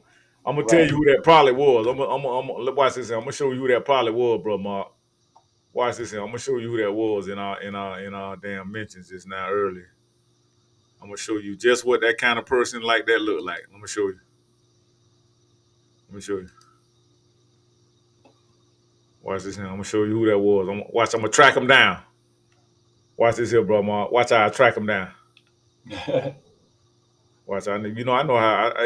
I'm pretty crafty with this. Hold up, I think we got Brother Moments back right there. He might have came back into the building. Brother Moments, you back with us? We got you back. You're back in the game. Okay. Now we got two of you. We must have got your cell phone and we must have got your. One's gonna function better than the other, and I need both as a backup. Okay. Well, if you're gonna have to mute one of them because if you don't, it's gonna give us some feedback. Right. Do you have any feedback yet? No, we sound good right now. You're good. So yeah, I heard you ask about you. I heard you mention the BRICS Nation. The BRICS Nation. Okay, what was your question about it? Well, I was saying I heard you discussing it earlier on your broadcast, and this is something that I've been following for about the last 10 years, Brother Moment, and I'm an advocate, collector of currencies. I pay attention to a lot of global currencies and global economies, and I've often traded somewhat. I trade forex market, so I keep up with a lot of global financial information. And so I know this. I know we're talking Chinese to a lot of us, y'all family, but just please be patient, be bearing with us because this is going to pay off for you in the long run. It really will. And I know that BRICS nation, and I pay attention to the IMF, the International Monetary Fund. They've been trying to prop China up for about a long time, probably about 10 years now, to be the world reserve currency because of Yeah. their manufacturing power. And everybody knows that Bill Clinton signed all the NAFTA rights over 1994. He signed all the NAFTA trade agreement. I don't know if anybody's heard of that, the NAFTA trade agreement, where they sent Right. all manufacturing jobs, all the car dealerships. That's why a lot of our parts and stuff are manufactured overseas now. And so that caused the discrepancy in the GDP, the gross domestic product of our dollar here in America. And in other words, it just made a whole big hole in our economy here. And so that's why we're struggling and we're dealing with a lot of inflation right now. Matter of fact, we're in hyperinflation. If you want to be honest, we're in Yeah. what they call hyperinflation. This is not inflation, family. This is hyperinflation, and it's a big difference. So I just wanted to, piggyback off of what you were saying, brother, moments earlier about us having to be able to pivot to some other alternative way of legal tender. And when we're trying to purchase goods and services, we need to. Bitcoin's cool, the crypto is cool. I get it, but you gotta have you gotta have a diverse portfolio nowadays. You gotta have something like gold and silver. You gotta have crypto. You gotta have some paper money, and so be it. So I understand this, and I just wish our family would just put back and start rationing now and be conservative, be more conservative when it comes to their spending. You know something? Listen, in that stream, I was talking about the importance of real estate. That was the highlight of that stream Mm. because me doing research. See, the biggest thing that they really, and if everybody's really honest with each other, honest with yourselves, where they really hurt melanated people globally. Everybody still there? Yes, sir. We here. We Okay. got you. Where they hurt melanated people globally was by information. And I, I'm not pushing Bible on anybody, but I believe in the Bible. And one thing the Bible says that people perish for a lack of knowledge. What the European did was that they made sure that we didn't have access, first of all, to information. And then they made sure that we didn't have access to resources. Information is the biggest value that one can have because without information, you don't have knowledge and you don't have the ability to take action on retrieving anything or giving anything. What they did is they made sure, one, that we had an image of melanated, first of all, an image of ourselves as being inferior. Mm-hmm. Then they made sure that the information that we had of melanated country, that it was a falsified projection of those countries. So with Africa, we were shown certain images from our youth. And our grandmamas, our great grandmamas, granddaddies, everybody, and all the way down to our family structure. And all of that was controlled and tell us what that was supposed to look like. So when you talk about the gender divide as well, I heard you mention that. All of that stuff is by design. It's only relevant in our community with us because the biggest effect of it, you see it happening with us. When you look at the divide of the Black family, it's more projected, and you can see the damage of it with us more than anybody else. This has affected us. So when I talked about uh, that on the stream, I was dealing with the real estate, the digital real estate. Because when you talk about Bitcoin, you're dealing with digital.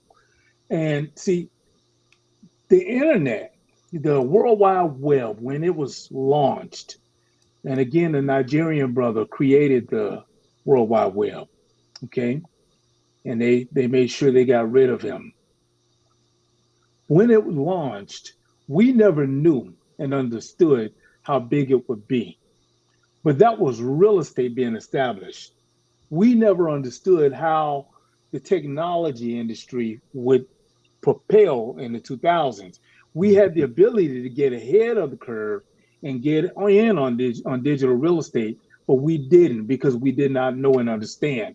Even today, when it comes to information, and I talked about this on the other stream, even today, whenever the killings and the murders of Black men increased, if you notice, all the way up into 2019 to the George Floyd situation, where it was like a bump that bust at that time, and you had worldwide riots, okay, for the cause. Even up to that time, if you look at it and pay attention, when it came down to information being disseminated to Black communities and what was really happening, we were restricted. That information was suppressed. It was suppressed either via Facebook, the news networks were suppressing it, and we knew it. We saw them suppressing it. People were talking about the suppression of information. We could not get it out. And when it come down to, whenever it come down to you creating content, if you say the wrong thing, and I know you've seen it on Facebook Live when you done it, they'll either black out the video. You didn't have the freedom of speech the way that white people do, okay? You could not push your product and your content the way that they could. You don't have the access to the audience the way they do. And just like this information right now that's coming on, this is valuable. Because see, not only do you know me, but you know some other influential people. You don't have the audience that you need for such a valuable stream. Absolutely. Okay. And what I was talking about was something I decided to come up with to get rid of problem, because I've seen plenty of people come along and create social media websites and they not go nowhere. Even the website that we used to own and control, blackplanet.com, which is where Facebook took their ideas from, okay? MySpace took their ideas from blackplanet.com. Kathy Hughes on it right now. It's going absolutely nowhere. We don't control the real estate, the land. See, Black Planet is just a house. Yeah, that's what a guy you missed right before you came on. His name's Professor Voss. He's a digital analytics scientist. Okay. And he's all about data, and data is like a currency. You can make money off of data, and he's a data analytics. He's a cybersecurity guy, and that's the main thing he always say. He say, we need our own servers. That's why you can't have your own network, because you don't own your servers. And you know what I done went and did? you know what I done went and did? Right. Listen, it was so important for me to create MBS because we don't have control. Pull it up. We can share it right now. If you pull up the window, we can share it right now live. Yeah. Let's see here. Or is it still in creation? I don't want you to share nothing that's NDA or anything. Oh no, it's ready. It's ready to go. In fact, it's open for business partners. How do I open up the window for it? So okay, if you look on your screen, you should see a plus at the bottom of your screen that says. I see it. I see it. Okay, so if you hit that, it'll say the screen share. Okay, so here we go. We're gonna if you hit that, then it'll notify me on my side, and I can open you up. All right, but it's so important, man, for us to understand the power of digital real estate, and that is web hosting. And you don't have to know how to do it. You don't have to know how to do it. You just need to be able to share screen share. Okay, there we go. So you just need it'll notify me. And let's see, stop sharing that one. Now it should give me your screen share. I haven't received it yet. You have it? Uh-uh. Hmm. So, okay. Huh. It says the email link has expired. Is it? Yeah, maybe because Ah, go on this one. You see where you're talking at now, right here, where I'm yeah. shared on that computer, on that system right here. Let's see here. Okay, there it is. It's The- coming through now. It's coming through now. I think so. Hold up. No, that's Professor. Professor sharing. Professor's coming back into the building. Okay, so let's see.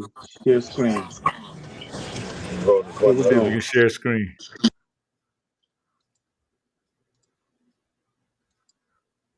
Screen share.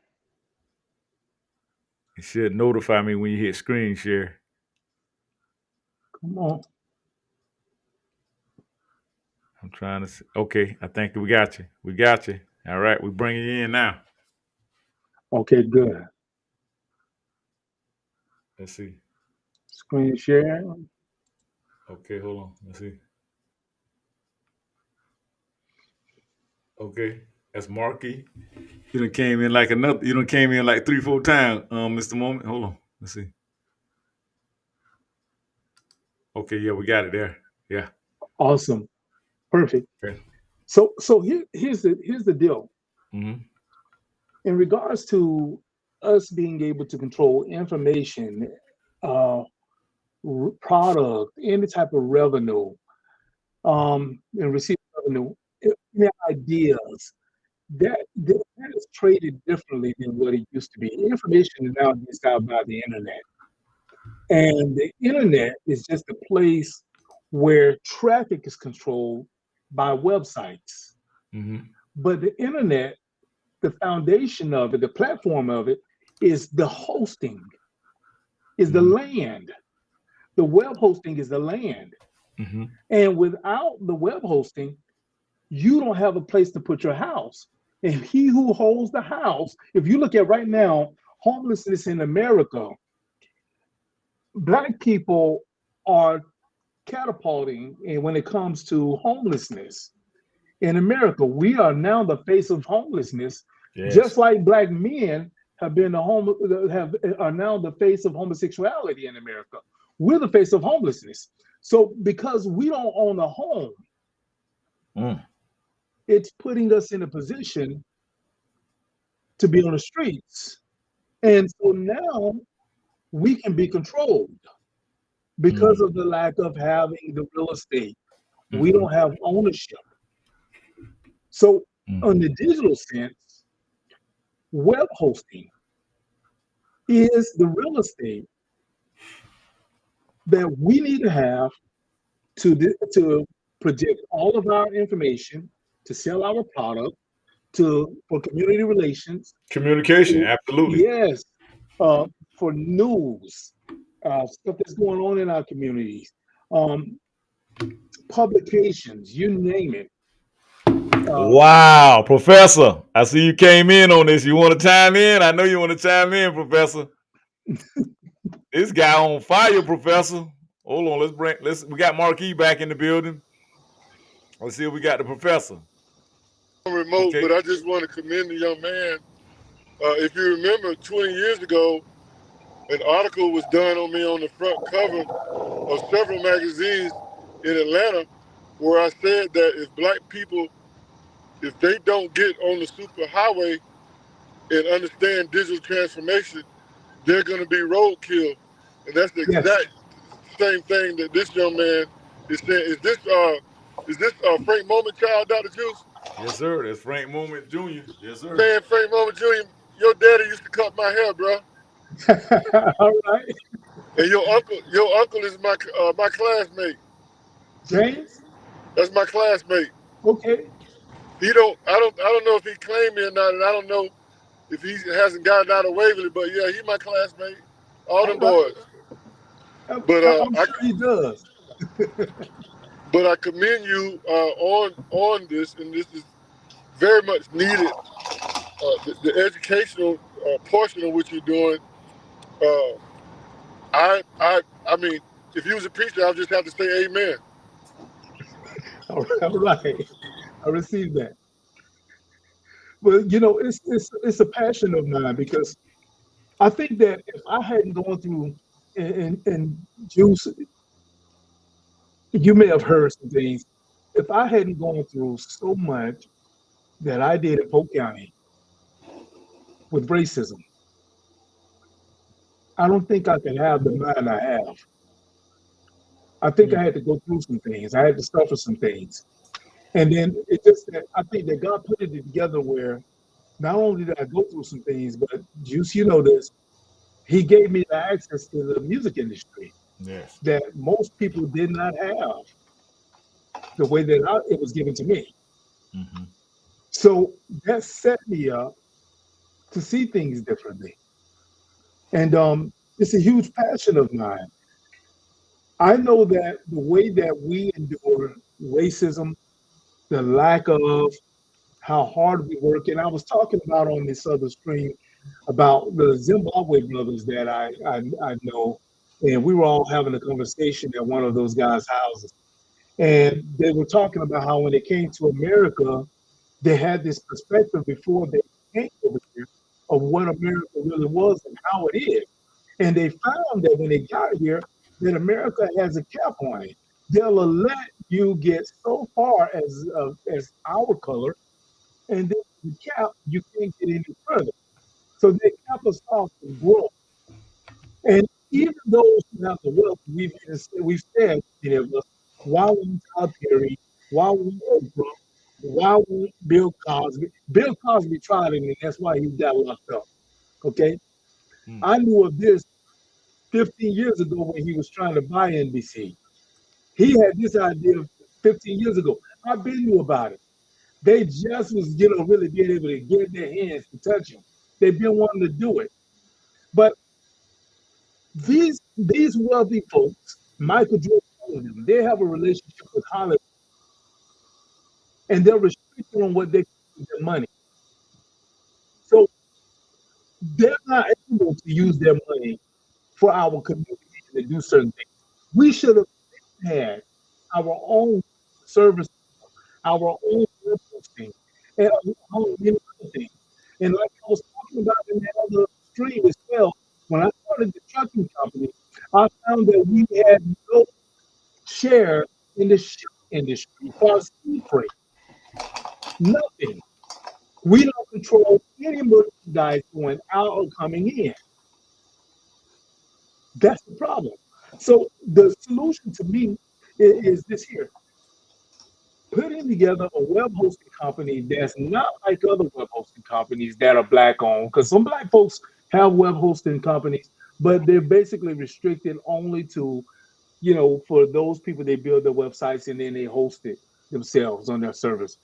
I'm talking about creating a whole data system, something that will host and that will stage in the Bree Mountains over in Ghana somewhere, where we'll have a data center that we control and where we have access to all of the information, all of the data. We can control it. We can actually build a wealth based on that. Where whenever we build our social media platforms, we control that information going out. We control who hears it, who doesn't hear it, and there's no restrictions. There's nothing on us. Is everybody there? Hold up, man. I'm listening. Hold on, Professor. I'm listening. Professor. I'm This listening. man is hitting on all cylinders right now, Professor. Go ahead, Mr. Moment. So with MBS, and see, I've come up with it as well. With MBS, being able to get the information out and get us on board to partnering with it as well as selling it. I don't have a me mind. I have a we mind. We all gain ownership and become business partners of it. And then we push this, we build this engine, we fuel the engine to get as many black businesses in our businesses, period. Because MBS don't say black business. It says business. So we want the Mexican business, we want the white boy business, we want the Chinese business, we want all of them on it, okay? We want to build an engine that we can control. We don't want to advertise it as a black business. We want to advertise it as a reliable web hosting company so that we can control it, so that when we start off, like the the competition platform that I have that's a competitor to YouTube that I'm working on right now. So when we launch that, okay, in which I've already got a host of people with large audiences that I'm looking to reach out to, who I will give free web hosting to, because they've got millions of followers, and I know I can reach them. I know they'll do it. I want to give them free web hosting in exchange for advertisement on their platforms. So I'm looking to pull in a lot of YouTube subscribers or YouTube content creators. So onto that competition streaming platform that I'm working on right now. So I think it's important for us to be able to control the real estate, the digital real estate, and that is web hosting. That's it. Hey man, I'm just laughing, man, because bruh, you just don't know, brother Moment. You just don't know, man. Go ahead, bro. Professor, you want to chime in? Brother Mark and Mark. Let's get Brother Mark and Mark to chime in on some of this.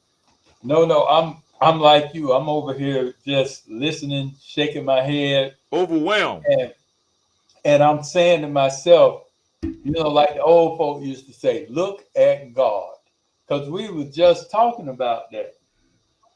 Man. And it got a question. Got a question. Go ahead, Professor. Have you ever heard of Google this for me? Have you ever heard of Worldwide Technologies? Yes. What are your thoughts about them? Well, I've heard of Worldwide Technologies. I haven't done a whole lot of research on it, but I'm going to look now. Put that up on the screen, Juice. Worldwide Technologies. Google that, please. Okay. Putting them up now, Professor. Okay.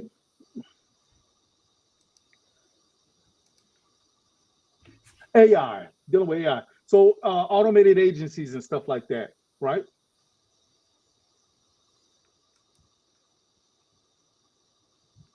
Advanced computer, yes. Yeah. No, Worldwide Technologies out of Kansas. It's a black-owned. It's the largest black-owned technology company in the world. Okay. Have you ever heard of them? I heard of Worldwide Technologies, but I never knew this. Look at it's 20 billion. I'm sorry. I'm saying to say 20 billion in annual revenue. Look up the owner. Look up the owner as well. The owner is a black guy out of I think he's from Mississippi, whatever. But I want you to take a look at Worldwide Technologies and tell me what you think. Yeah, I'm looking at it now.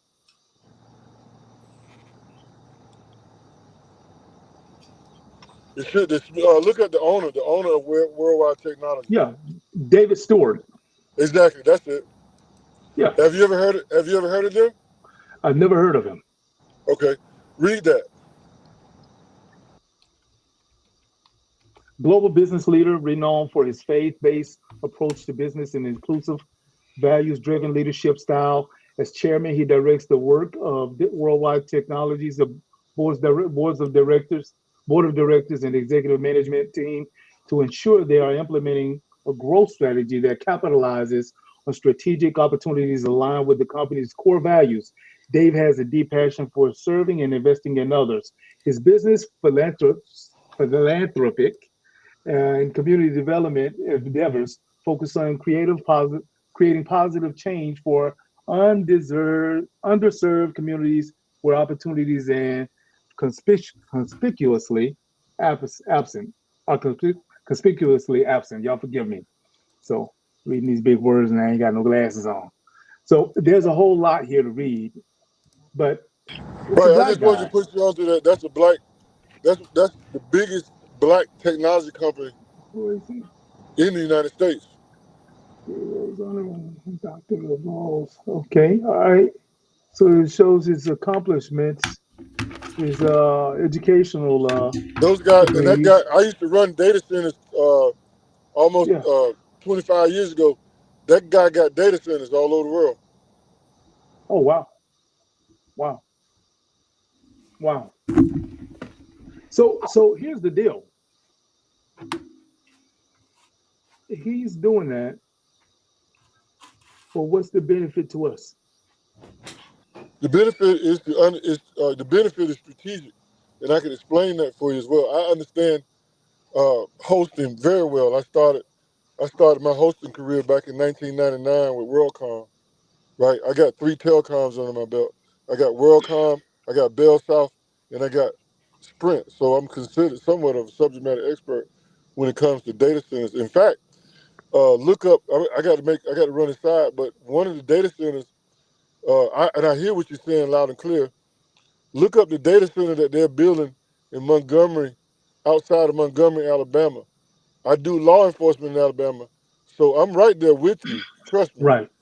There's a big data center going in right now. Look that up. It's an $800 million data center that's being built as we speak. I'm on my way to. I'm in and out of Alabama. Look that up. I need to run inside. Seems like y'all gonna be on for a while. I'll be back to my office, but I'm you need to go in. Oh, okay. Yeah, I need to. I'm out running errands. Wow. AI But data look up center. Montgomery while I'm looking for parking. Google that for me, somebody. I need somebody to Google data center outside of Montgomery, Alabama, please. I just Somebody did Google that for me. Yeah, they got that meta center there now. Yeah, they Meta got that. Plans. Meta I'm sorry. Plans, $800 million data center. Right. So I'm law enforcement in Alabama. So I hear exactly what you're saying. Trust me.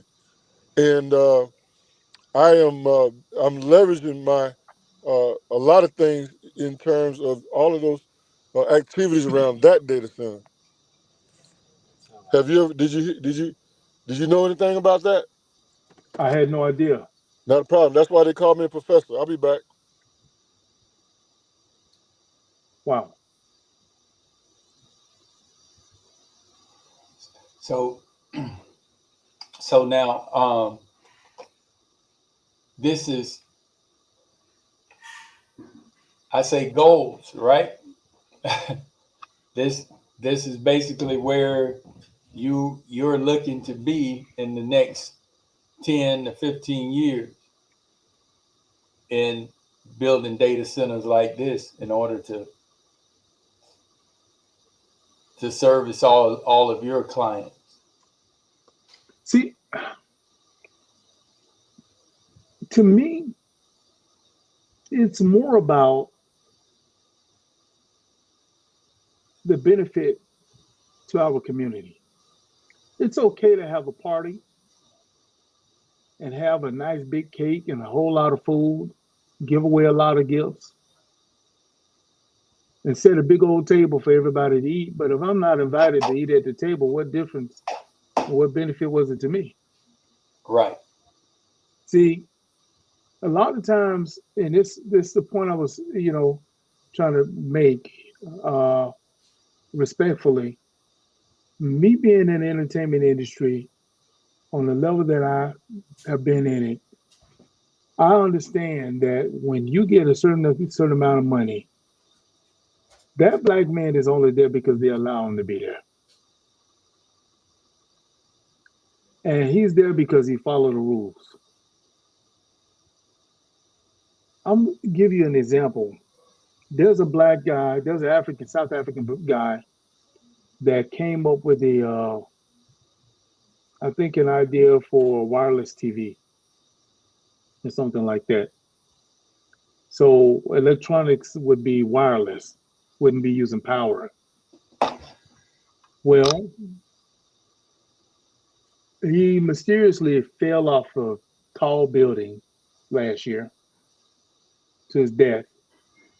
And 3 to 6 months later, a white guy came up with a same identical idea.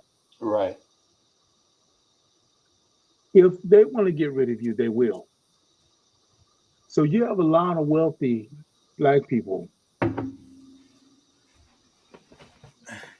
who will not do more, and their hands are tied out of fear. They fear white folks in Hollywood, and so they're restricted on what they can do. you know, Right. and they're not going to do much. So it doesn't matter how much money I get. If I get some money, then it's just my money. If I'm not willing to do more for the community, so then I'm able to just separate myself from the reality of what's going on in the Black community and be like everybody else. Mm-hmm. I agree. While I Yes, sir. watch all the headlines of us dying, and I can lie to myself and say, well, they just a problem. They're just Black people. How they do? They'll never learn. And I get to be just like them old same old nasty Uncle Toms that I sit at the can't. top. Yeah. See, listen, the music industry, they don't. I got into a big debate with well, I threw Kirk out there and he commented on Twitter to try to defend himself. But Donnie McClurkin, Kirk Franklin, and I called out Fred Hammonds as well because too many of them are silent. Kirk came and got in the comments and said, bro, listen, man, I've been doing this, that, and the other, whatever. And you can go to my Facebook page and see it because I posted it, I shared it. Because I'm just one of those that don't mind speaking up. I don't care about the platform. I don't care about the audience. It doesn't matter to me. Mm-hmm. I love us. I love us. Man, boy, listen, boy. Let me tell you something, boy. It wasn't nobody but the creator brought you to this platform tonight, man, because we're thinking on the same platform and the same vibration, and we're on the same frequency right now, man, when it comes to, one thing I notice about me, and your grandmama, man, let me tell you something. Every time I look that woman in the eyes, man, I just felt an anointing that just came across me.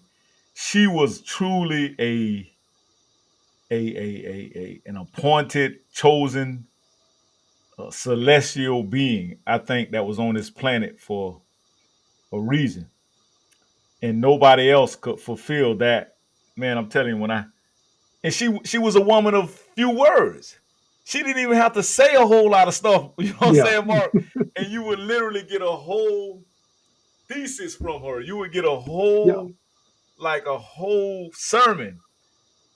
And she would and she had hands, she had gifted hands.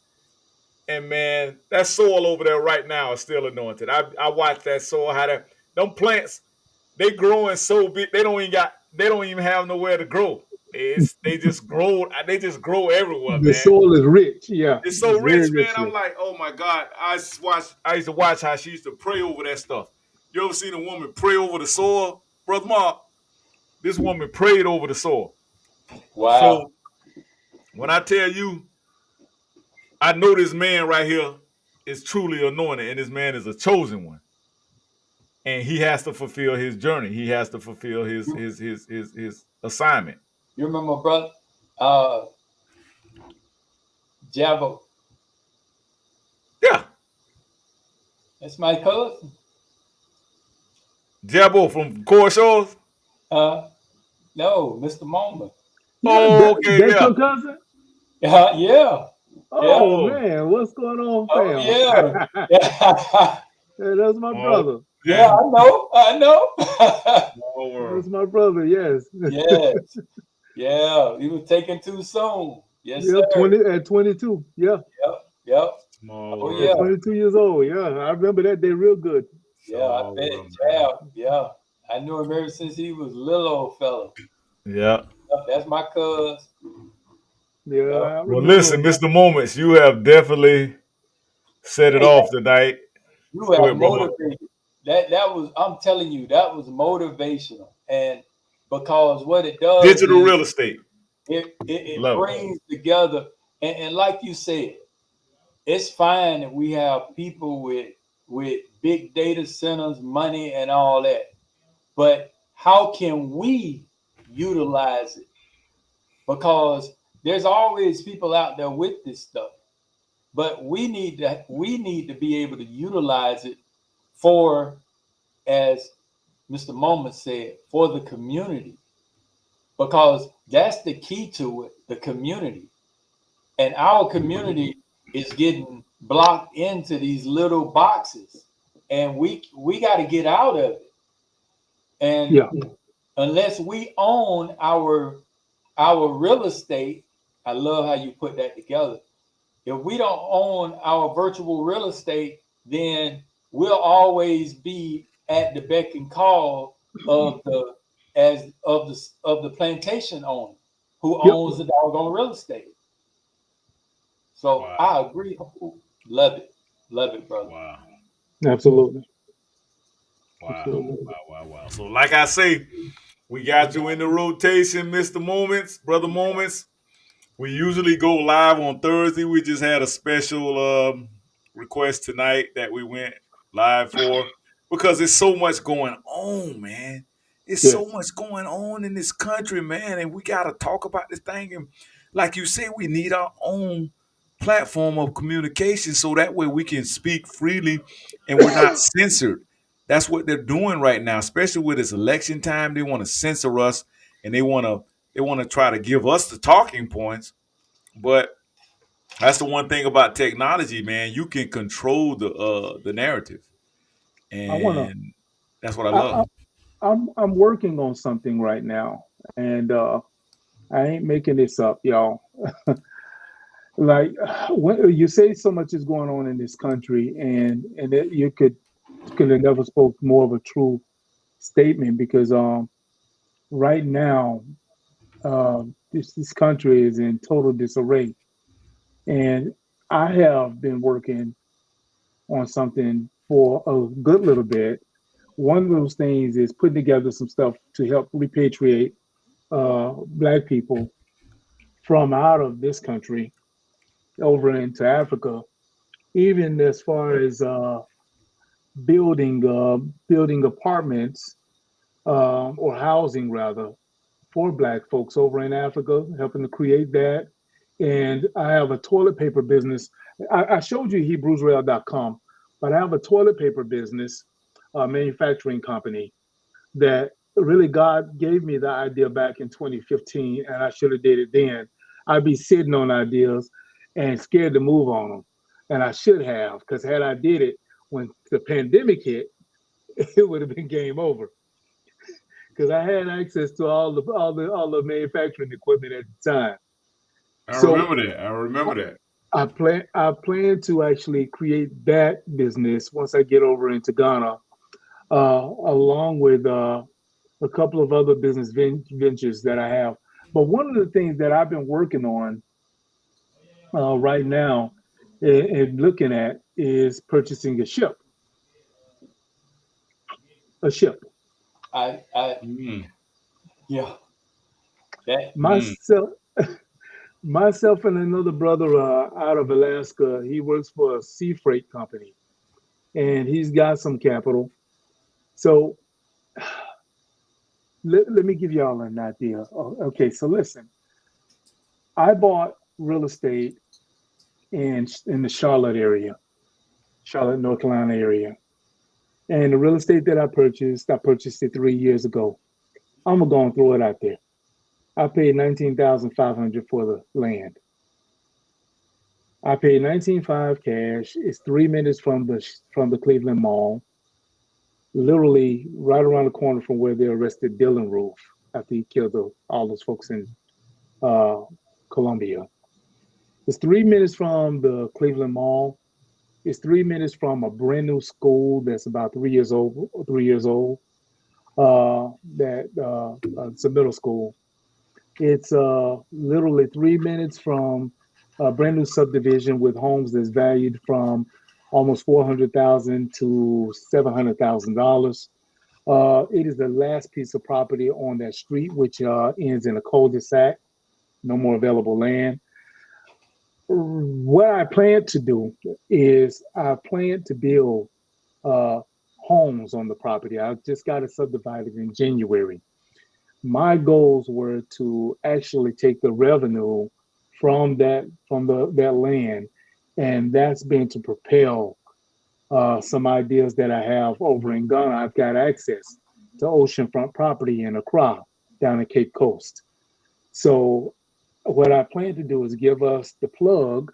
I want to show you a couple of things. So me and this guy have been working on purchasing a ship. and getting some other partners in purchasing the ship. But then I've got this oceanfront property there where we're looking at over 100 acres of oceanfront land alone, all beachside land. So I'm looking at the tourism sector.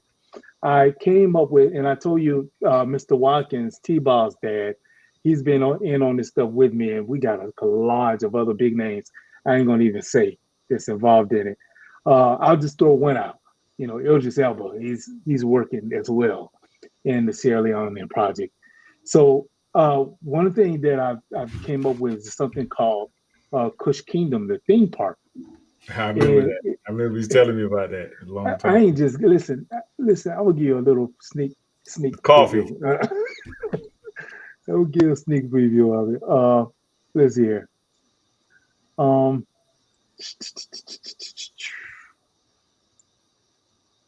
But I've been working on the theme park over there as well. So I'm working to create things that will benefit Black folks in a major way.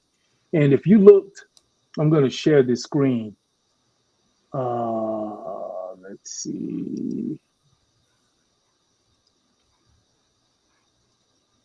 I'm going to share the screen here. Close that out and open this up. So if you look at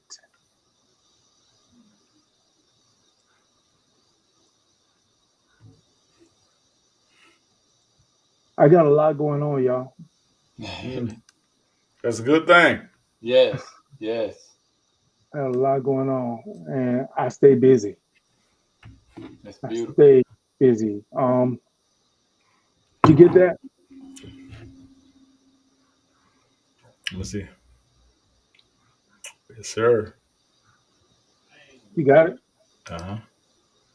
So I have a coffee roasting company I started back in 2015 called Kush Coffee. Can you see that? Yep, we got it. And with that, what I'm looking to do, I've been looking at properties in Puerto Rico. I've got some connections there, and also looking at properties in Ghana in the Bree Mountains to start a coffee farm to control the coffee industry. The coffee industry is an $80 billion industry Yes, it is. globally. So I started that as far as a coffee roasting business. Actually, it's a $100 billion industry in 2021. It actually went up in revenue here over the last 3 years. But I started that along with plans of creating the coffee cafes. There's a difference. So what we got working going towards Africa right now, CM Entertainment, which is the entertainment company. We got the children's book that we released in January called The Untold Beginning. And then I've got a superhero movie that I'm working on as well, which we're creating a film company that's to be a competition to Marvel, because white folks shouldn't be telling our stories. We should be telling our own. So CM Entertainment and Janubi, which is owned by Mr. Watkins, T-Ball's dad, he's a previous original member of the Drifters as well, Bill Pinky and the Drifters. But we teamed up for that, along with, I don't want to throw people's name out there, but along with some other big folks. Right. Yeah, that's So cool. That's cool. Just yeah, keep it. Yeah, do your thing. We are monitored. We are monitored. and then MBS, we got MBS as well. And then we've got the construction industry that we're looking to embark into. We got restaurant hospitality, which also includes the theme park as well. I've got the logos for it. I really want to show y'all that and the stuff that we're doing with that, as well as moving into the manufacturing industry and sea freight, dealing with logistics. Mm-hmm. So we got a lot of stuff going on, and that's coming, and it's specific to Africa. And you can see here's the African countries from Sierra Leone, Cape Town, Ghana, all the way down to Rwanda as well.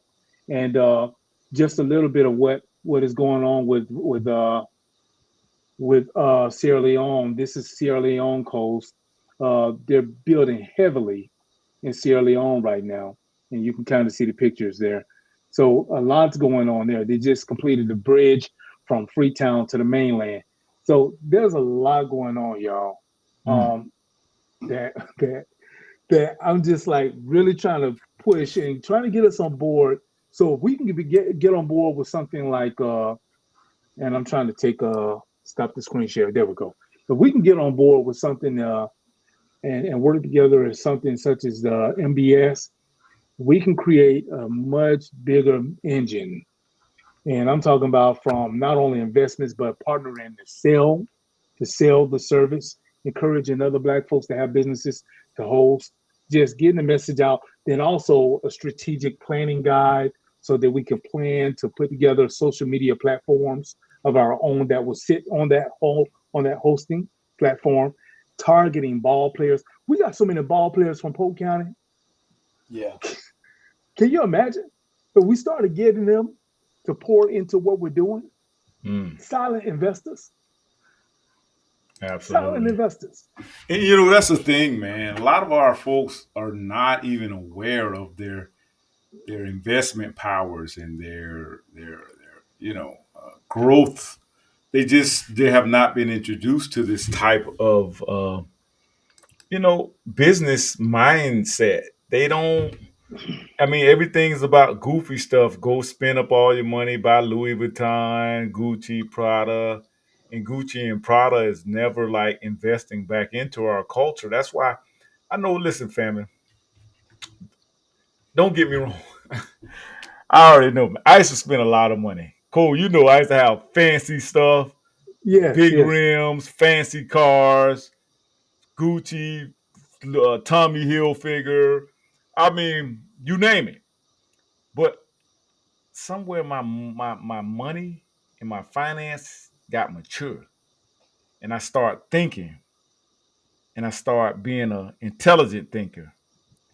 And once I did that, I understood that I only can wear one outfit at a time. I can only Yes. drive one car at a time. I can only watch one cable show at a time. So why Yes. spend all your money and all of that making everybody else rich when you can make your own self rich? Because I plan on leaving generational wealth to my grandkids. I'm not handing down debt like I was given in my upbringing. And Yes. don't get me wrong, Cole, you know it. We had great lives. Cross the highway. Come on, man. Man, I Yes. would not trade my childhood for nothing in the world. Because like I say, man, we didn't have a bunch, but we had enough. We had what we And needed. We didn't have everything we wanted, but we definitely had what we needed. exactly. We had what we needed. Absolutely. And I mean, I remember these guys growing up. And listen, we really, cross the highway, man, we really had a lifestyle that you could have memories of. Yes. I right now, I dream every night. I dream that I'm across the highway playing in the White Hills or fishing or something, we digging over there in the ground. You remember we used to dig in the ground, Cole? I And we dig in the remember. ground and water start bubbling up out the That's ground. right. True That's story. right. We be True digging story. and get the water and baits and all kinds of Yeah. stuff. Yep. Listen, I got a question for you, and I want to point out. Thank you so much to your viewers as well, because you got some folks making some comments. You might want to acknowledge them, but I want to know, how do I share this screen, this stream to social media? Because I think Mr. that Wright, Mr. Wright in the building. How you share the screen to social media? yeah, how do I share it? This is Just my first time. once we go off live, go back into my Facebook and just put it in the comment section. Okay. You could put it in the comment section right here, can't you? I don't know. I don't know if I can do that. Yes, you can. You can. Let's see. Let's find the comment section. You see the chats? You should see the chat section over on the side of the screen right here where our pictures are. And you look down top, you see the R down at the bottom. You said type a message at right beside the R. So what do I do when I get to that? I mean, once just I type copy and paste your link and just and then paste it down in that comment section. No. I want to share Oh, okay. this stream to Facebook. Oh, you want to share the so stream? I can draw people in. Yes. Okay. Well, go to my Facebook page or go I'm to my working on that YouTube now. page. I got a YouTube page too. I So think YouTube we may be want better. your audience to probably come to Restream. See, we need our own streaming platform. Exactly. That's why I told you I'm working on a competitor to Right. YouTube. Right. I'm working on that now. So watch this, Cole. So okay, let me I'm gonna share this with you right quick. Hold on, let me so I can pull up my Facebook page right quick, and let's pull it up. Let me see. Hold on. Okay. Juice Johnson. So go to Juice Johnson Facebook, right? Because we're live right now. All right. So We're live right now. So go to Juice Johnson. I'm gonna pull up the I'm gonna share it with you so you can see where I'm at. And man, this technology is the bomb, man. I'm telling you. Yeah, I know now why I had a hard time. You see we're sharing the Juice Johnson right now? Yeah. Can you see the screen now? You see we're sharing Juice Johnson, right? 1 second. I got a VPN. And it's been restricting it. Okay, that's what I need, a VPN. So I gotta do something else to get that to get the access. Okay. It's restricting it. I gotta take that off. It probably won't let us do it while we're live, huh? Oh, it will. It will. I just gotta play with it a little bit. Yeah, I gotta. All right, Are you at my Facebook page, Juice Johnson? I'm trying to actually I pulled it up by looking at your man. I pulled it up by looking at let's see. Okay, how about I do this? I'm gonna share it. I'm gonna share it to your messenger. How about that? It won't do it unless I turn the VPN off, and so I'm doing that now. Oh, okay. Yeah, I just turned it off. Okay, so I just shared it now. to Now I'm good. Now I got it. I turned the VPN off because it wouldn't allow me to do it. Okay. So join.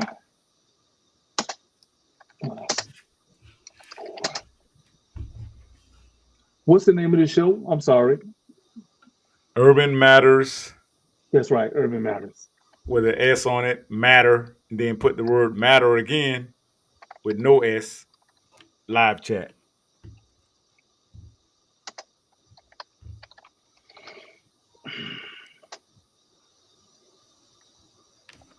Yeah. Yeah, let's go viral. Mark. Wait, I know your antenna's up over there, boy.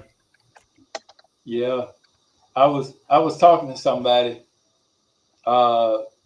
maybe a couple months ago about the very same thing about the ship, because I've been looking at some vessels, and I was like, usually in highly melanated places, we have problems as far as getting our products from, let's say, Africa to America without some exorbitant cost.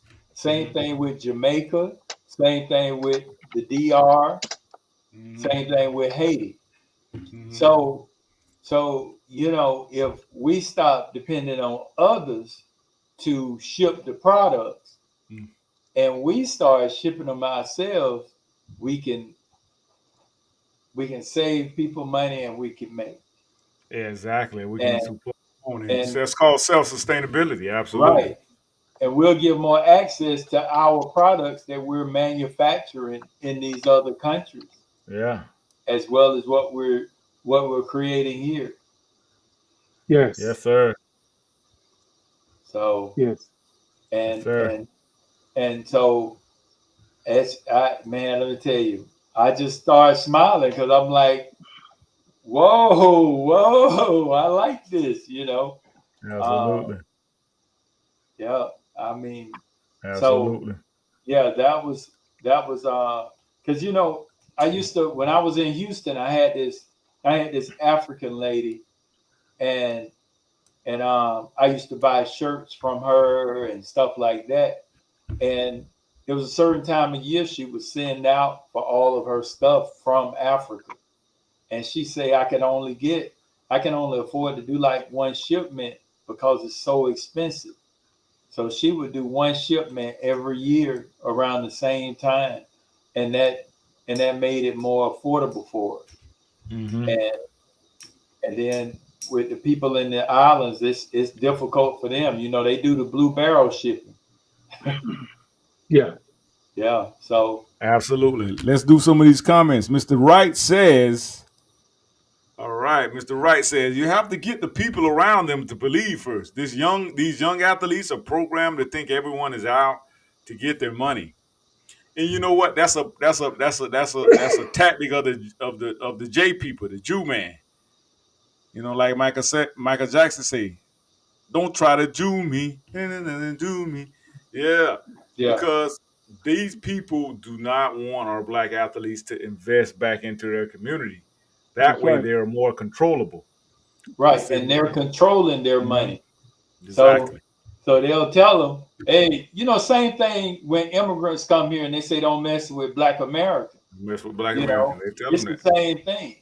You know?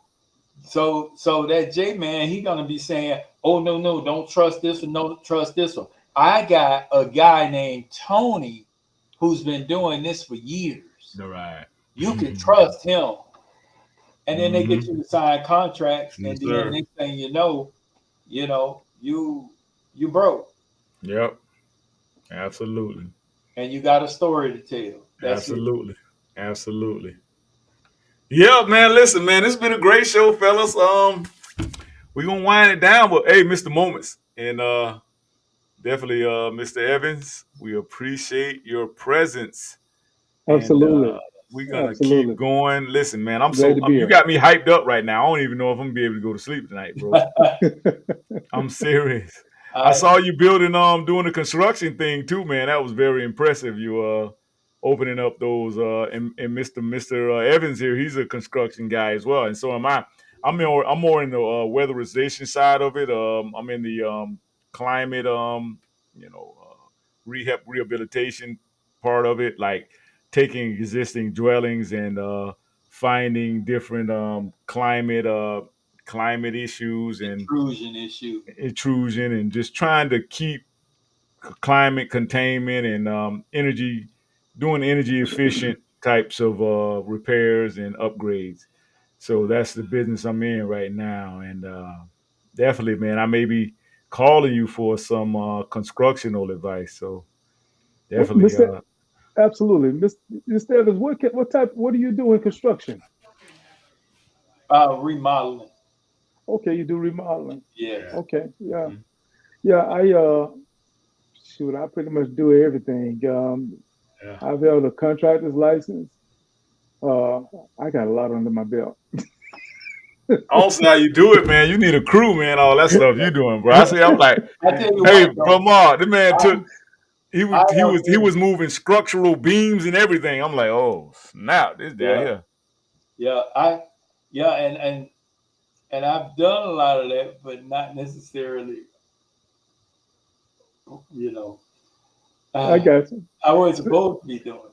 Listen, I don't care about the license stuff.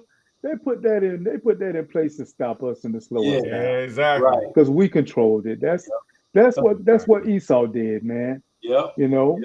Esau didn't like what we were doing, so he decided to come up with some rules. He had the gun. He came up with the rules to stop us. Yeah. So I just hit somebody up with that scripture the other day, Obadiah. Yeah.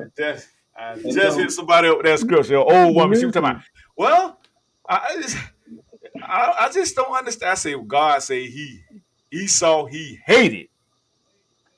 He said it just like that. He hated Esau. He hated him. Listen here, I'm gonna tell you something. Listen, this is why it's so important that to be more than just talk. And we have to have a real conversation with ourselves and ask ourselves, why are we doing this? What are we really looking to gain? For me, I want to see a different picture when it comes to my people. I want to see us whole. I want to see us doing well. It's our time, man.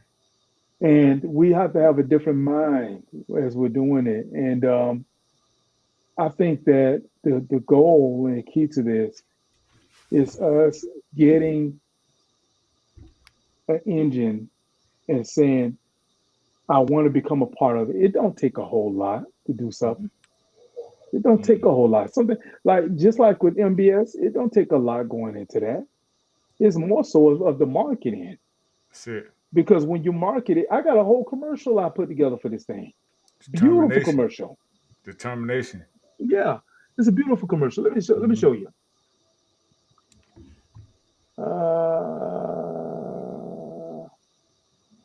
One of these times when I come to Dallas, because my best friend lives in Dallas, and he stay over in that area. He's in Midlothian. Oh, really? Yeah, that's down by DeSoto and all that. Yeah. Mm-hmm. And so I fly in the DFW a lot. My wife want to go out there so bad, man. I think I'm gonna have to go on out there, man. I'm gonna have to go and do what it do. Listen, in the next 2 months, 60 days at the most, I'm going to be over in Ghana for 2 months. Okay. And then I'll be back here for about 30 to 45 days. But I'm going to Ghana because I'm going to start the buying process of land and all that stuff. That's extremely important to the goals and the mission.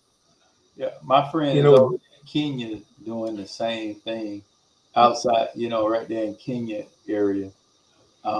They actually had one of the chiefs give them like I think it was 140 acres. Yeah. See, this is different because it's so dangerous because of where we are right now. We're in a dangerous time, and we're on the brink of civil war. Mm-hmm. Absolutely. We got to start thinking differently, because when it's too late, it's too late. Like most of us don't even understand that they're already implementing things in place to actually restrict us from flying to Africa. They're already doing that because too many of us leaving now. Yeah, absolutely. So we got to start thinking different. We got to start thinking more so about building outside and creating avenues for us to get out of here. Because a lot of white folks have a desire to off us, to kill us, exactly, to get rid of us. We must start thinking different. But I'm gonna show you this commercial real quick. I want to show you this, y'all, if y'all don't mind. I want to show you this commercial. Yes, sir. Let me show you this commercial real quick here. Oh, that's a background, Mr. Wright said. I'm trying something different. I'm playing with technology a little bit. I saw I could put a background. That's why I said, let me try it. I send it in. I like that. That's gonna be the real thing. Okay, you got it out there, Corey. Let's see. Corey, here we go. We got it right here. Boom. But I don't think you can hear the audio, right?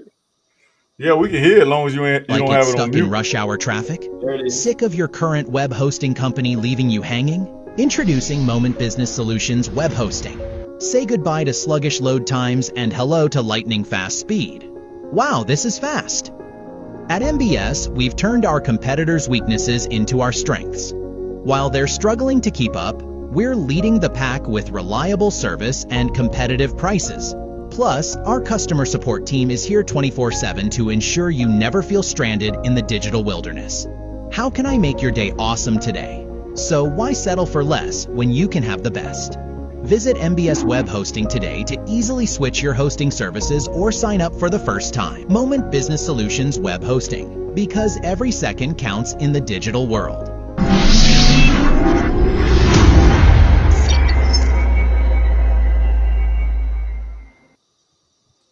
And really quick, but before we comment on that, I see that comment by Mr. Goodbar say, let's create a secret way to reinvest in our community without a trace.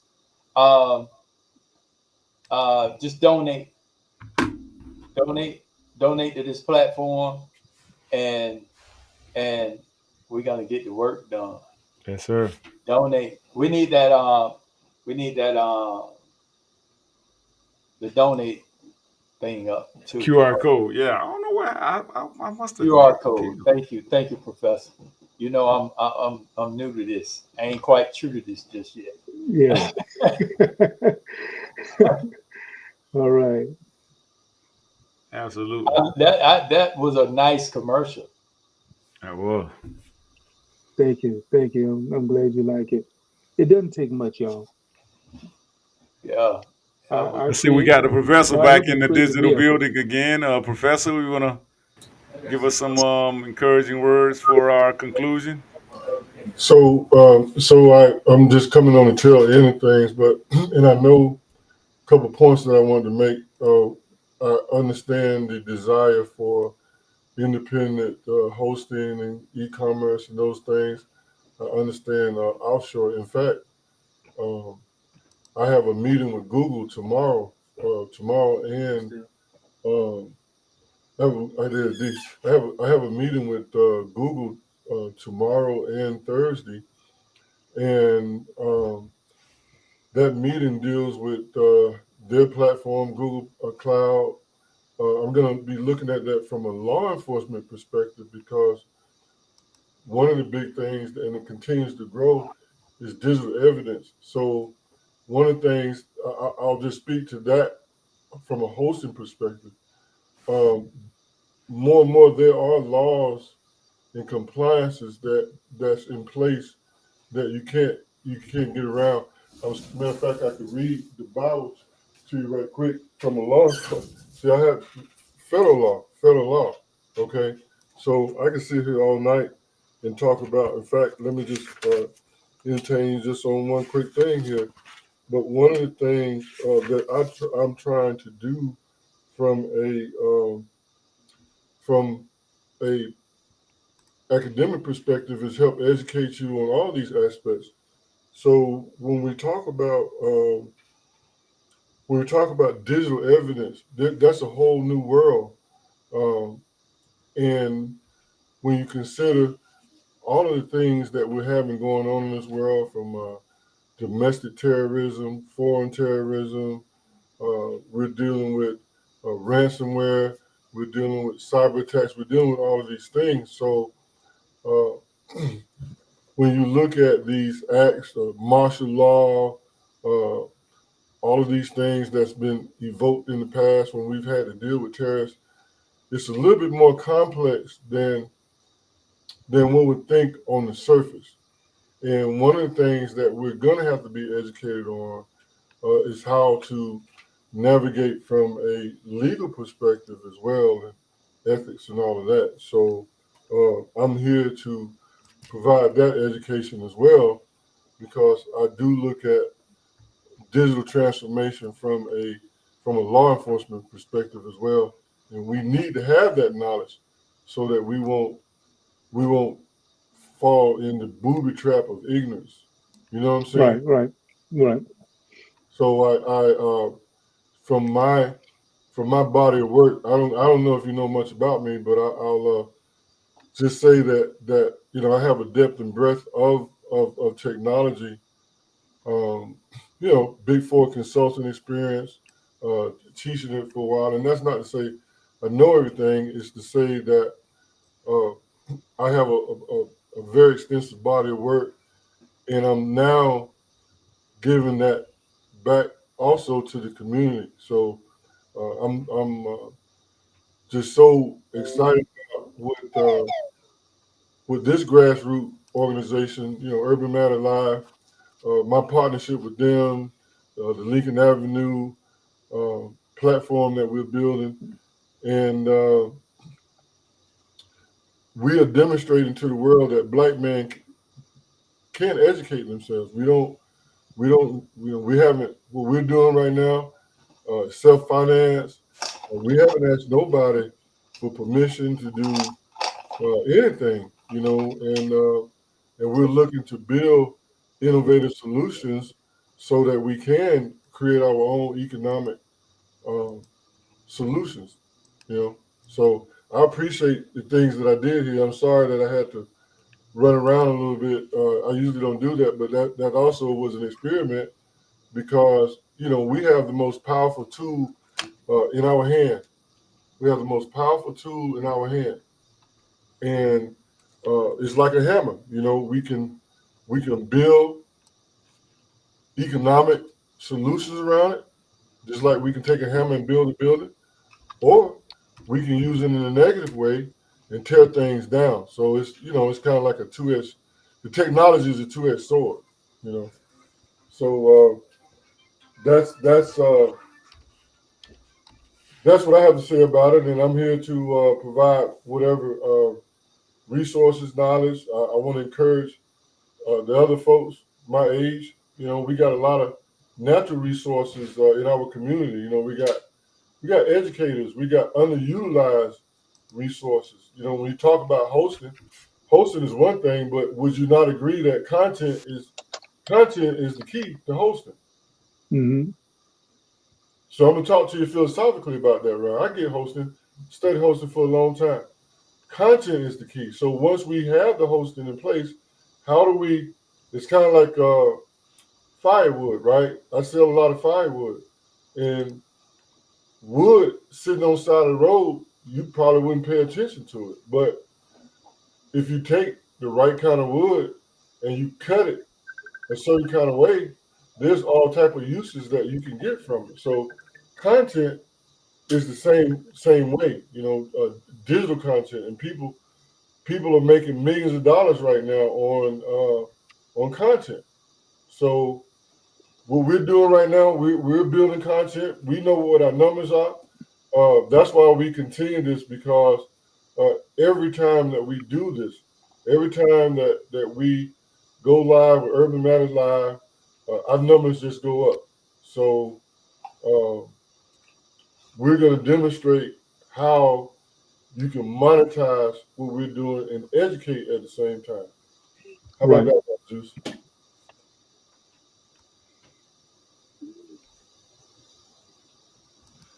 I think, in understanding you, hearing you correctly, I uh, I agree. Content is very important. You have a web hosting company, you can host all you want, but what do you do with the traffic that you have? What content? What do you have to feed your traffic? You know, uh, how are you going to utilize that data? And so, content is a solution to that. And if I'm not misunderstanding you, this is exactly what you're saying, right? Absolutely. I mean, So, those data centers will sit there forever, but what drives it? What drives it? right. What So, what so are you creating? What are you creating that would create the traffic on the hosting? and I think you missed out on parts of what I was talking about earlier. Uh, when you came on, I'm sorry. I've been working on a competitor to YouTube for us, a streaming platform. I thought that would be the best place to start.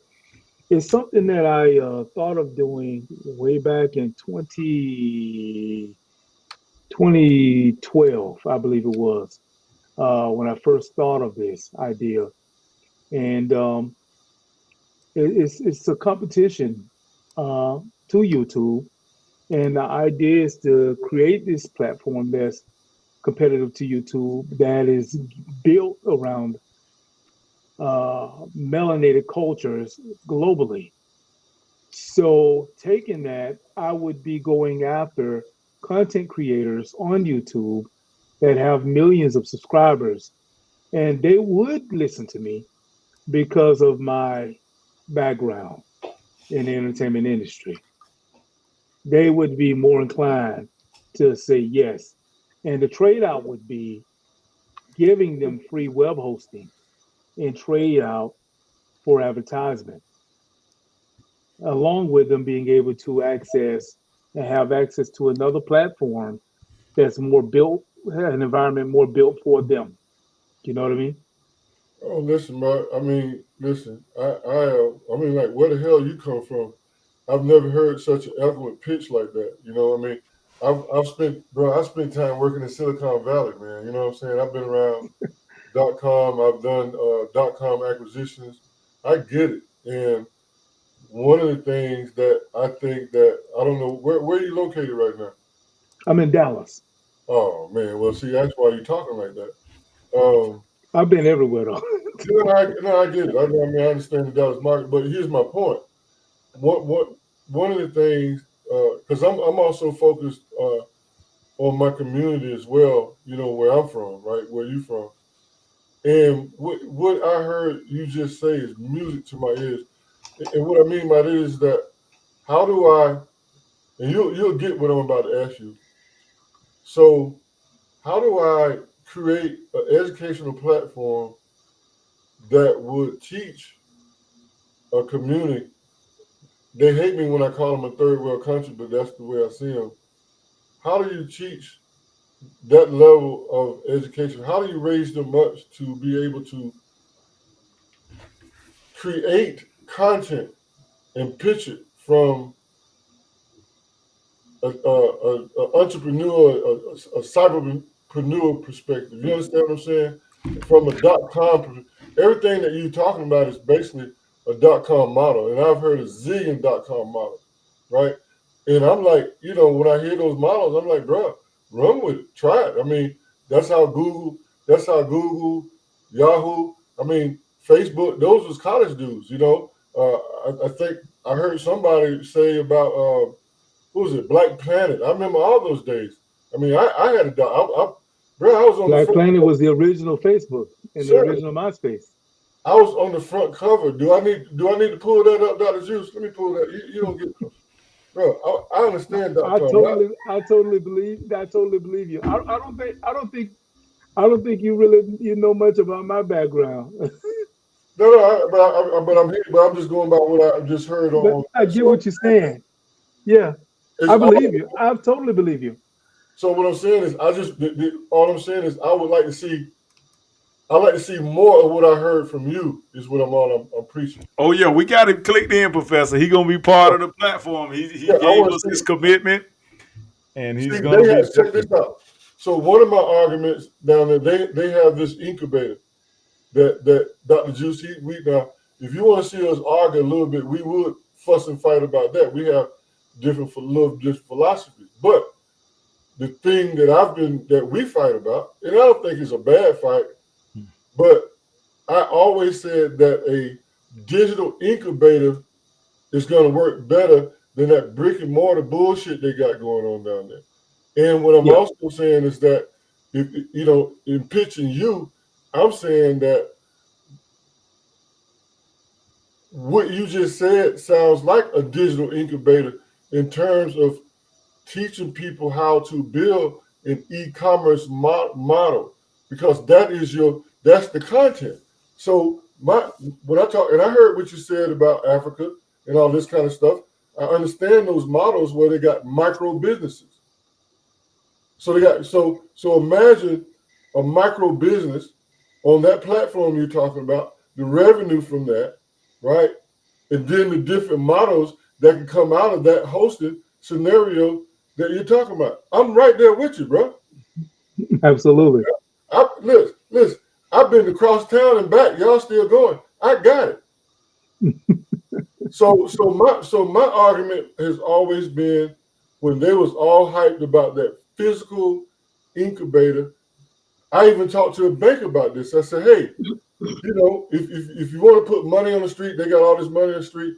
Why don't you capitalize micro businesses so that we can build commerce businesses? You don't pick. So I'm talking about Central Florida now, where I'm from, and I'm talking about rural Alabama. I'm dealing with rural Alabama. You know what I'm saying?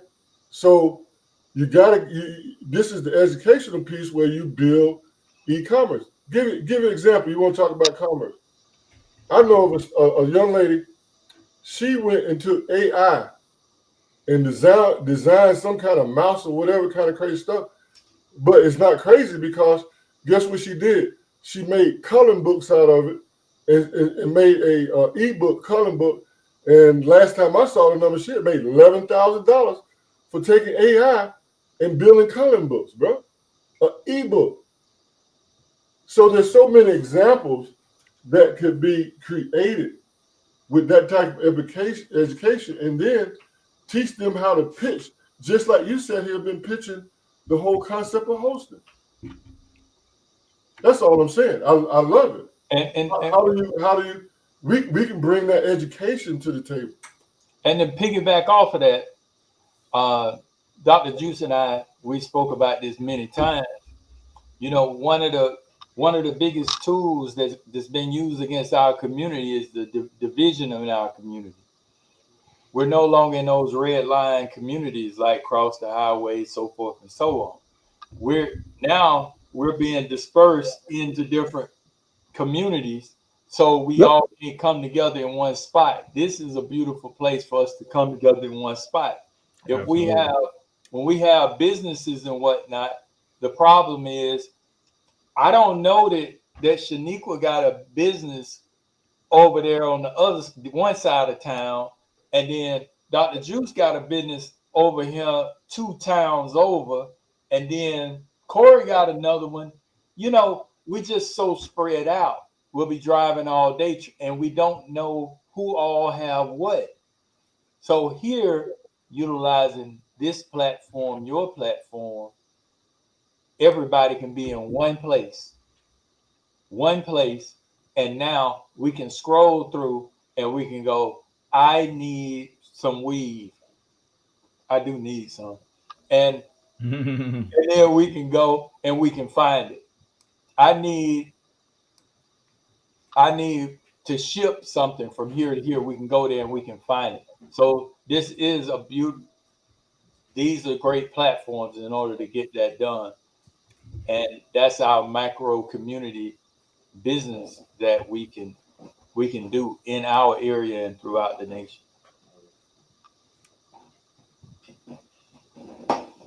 Absolutely. We have that.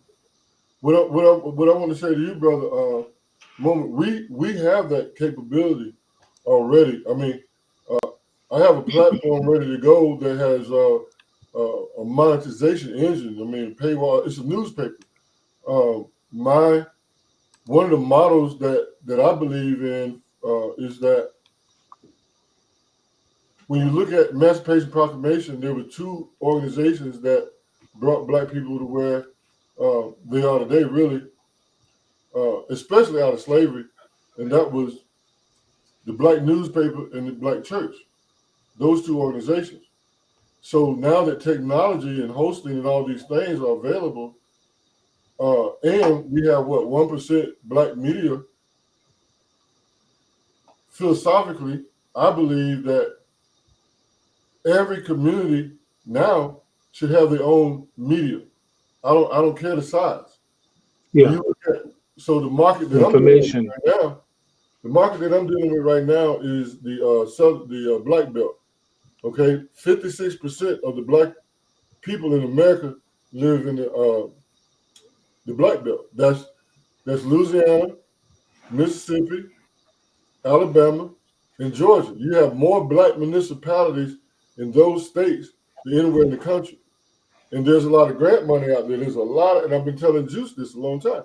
There's a lot of opportunity in these communities that you would not believe. They need solutions, right? And a lot of the grant money is toward how do you bring the same thing that you're talking about to an endpoint. You know, see, that's a whole nother conversation. You know, I get the hosting part, but now you got endpoint challenges. You got social, economic, political challenges around endpoints. And what I mean by that, those endpoint communities are the people with disabilities, the people who are underserved, veterans. You got all those that we're trying to bring broadband to. See, the key is this here.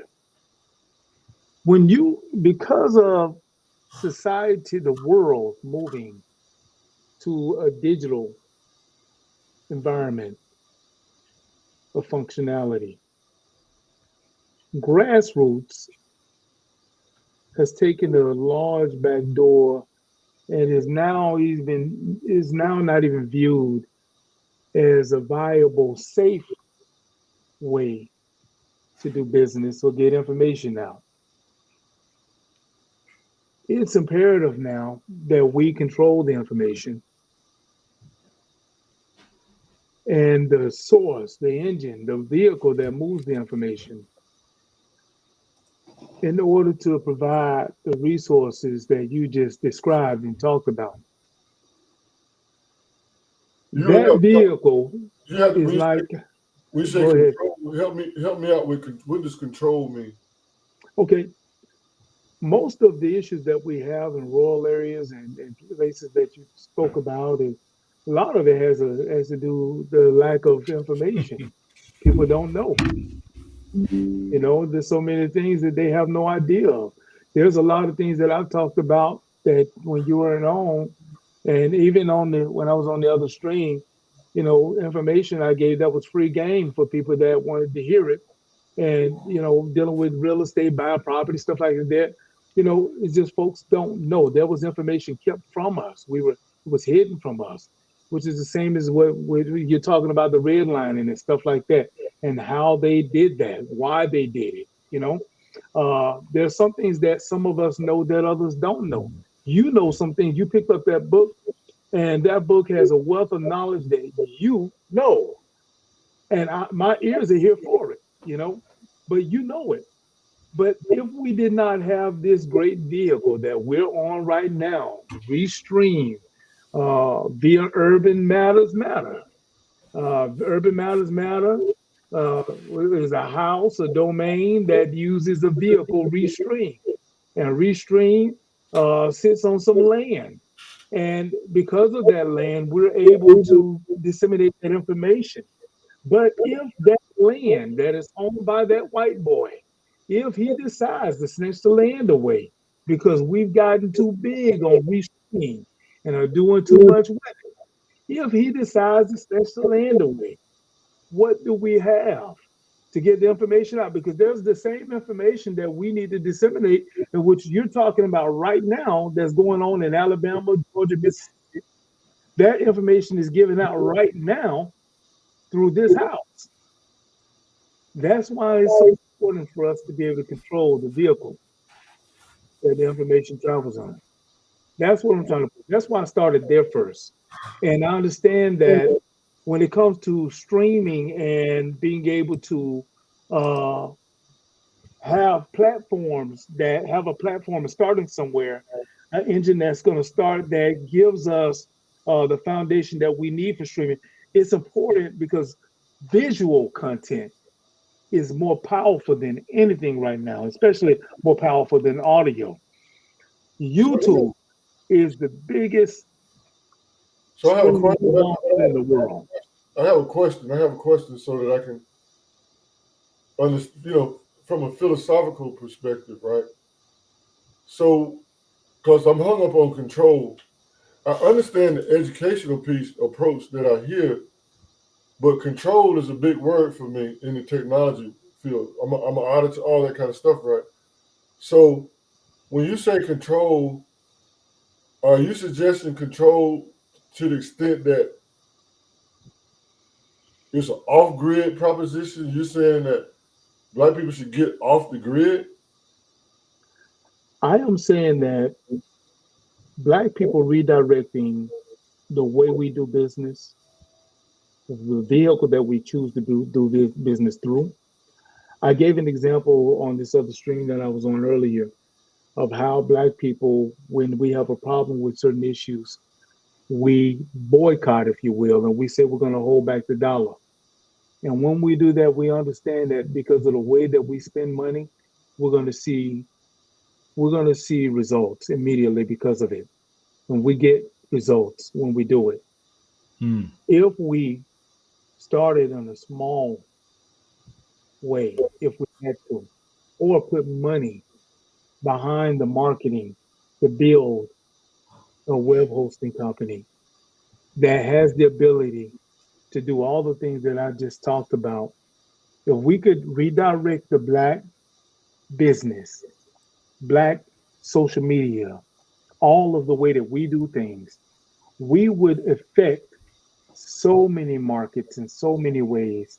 Do you realize how many major successful content creators occupy not only YouTube, TikTok, and I ain't talking about just Black Americans. We're talking about Black Caribbeans, Black Europeans, Black people in Africa, South America. Do you realize how many successful, I mean, with major numbers on Facebook, Instagram? See, Facebook, Mark Zuckerberg, he decided Facebook wasn't enough. He went to Instagram. And I think when he decided that wasn't enough, he decided to go what, Snapchat and some others. He went buying crazy because he wants control. It's like you got it on the Amazon. Uh, Same thing with him. Amazon wasn't enough, so he got into web hosting. And then they also got into big book distribution. Well, let me tell you how well I understand that. So the last institution that I taught was Kennesaw State. This was during the pandemic, and it wasn't. I had just come back from Europe. I was doing quite a bit of research over there in smart technology, smart city engagement, all that kind of stuff. So it was a different, when I came back, total different American way of educating, what I didn't like. But anyway, at the end of it, knowing that I was going to get out, the last class that I taught was e-commerce. And imagine I was teaching e-commerce to Zach and Cody and all of them boys up there. And in order for them to pass my class, I gave them a project. And that project was to integrate technology with firewood sales. So today, and they'll tell you, I have a very successful firewood business that I run through Facebook Market. And I use that business to teach e-commerce because my position is this. If I can show you how I sell wood, I'm literally selling wood on the internet. And I use that business model to teach all of those things. It don't matter the product.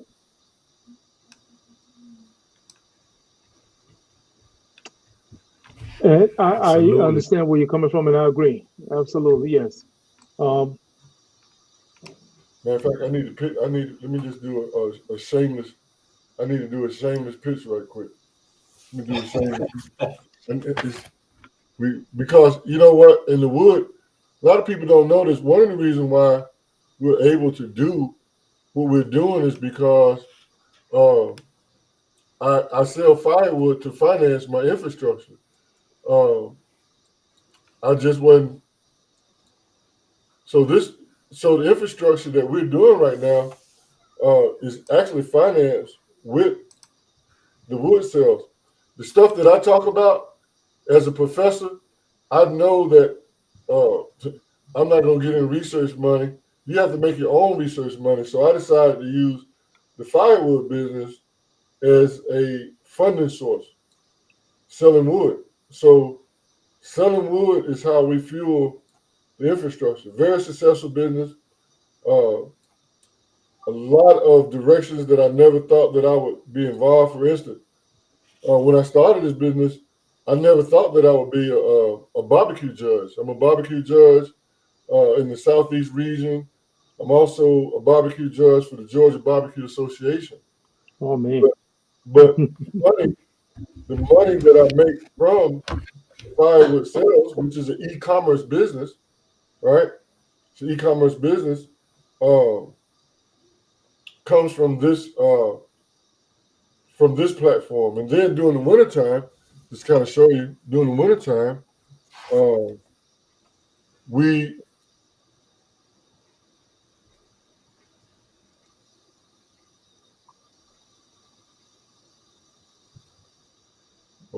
I've been having internet problems. I hope I still got y'all. Just throw this in right quick. During the wintertime, this is our e-commerce platform.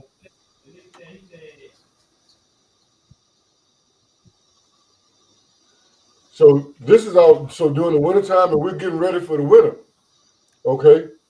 So this is our e-commerce platform for firewood sales. You can see we got great reviews here. You see our reviews. So people during the wintertime, we've been running this business since the pandemic. Right here, you want to book wood from us. This is of course, we got a token white boy selling wood. Right. And I love it. this is how we sell wood in the wintertime. But this platform funds our digital infrastructure. Gotcha. I love it. And it's actually quite funny because I'm sorry. I got to share something. I got to share my screen. I got to show you something. I'm getting ready to do something. Just put that up for me if you don't mind. Mm-hmm. You see that?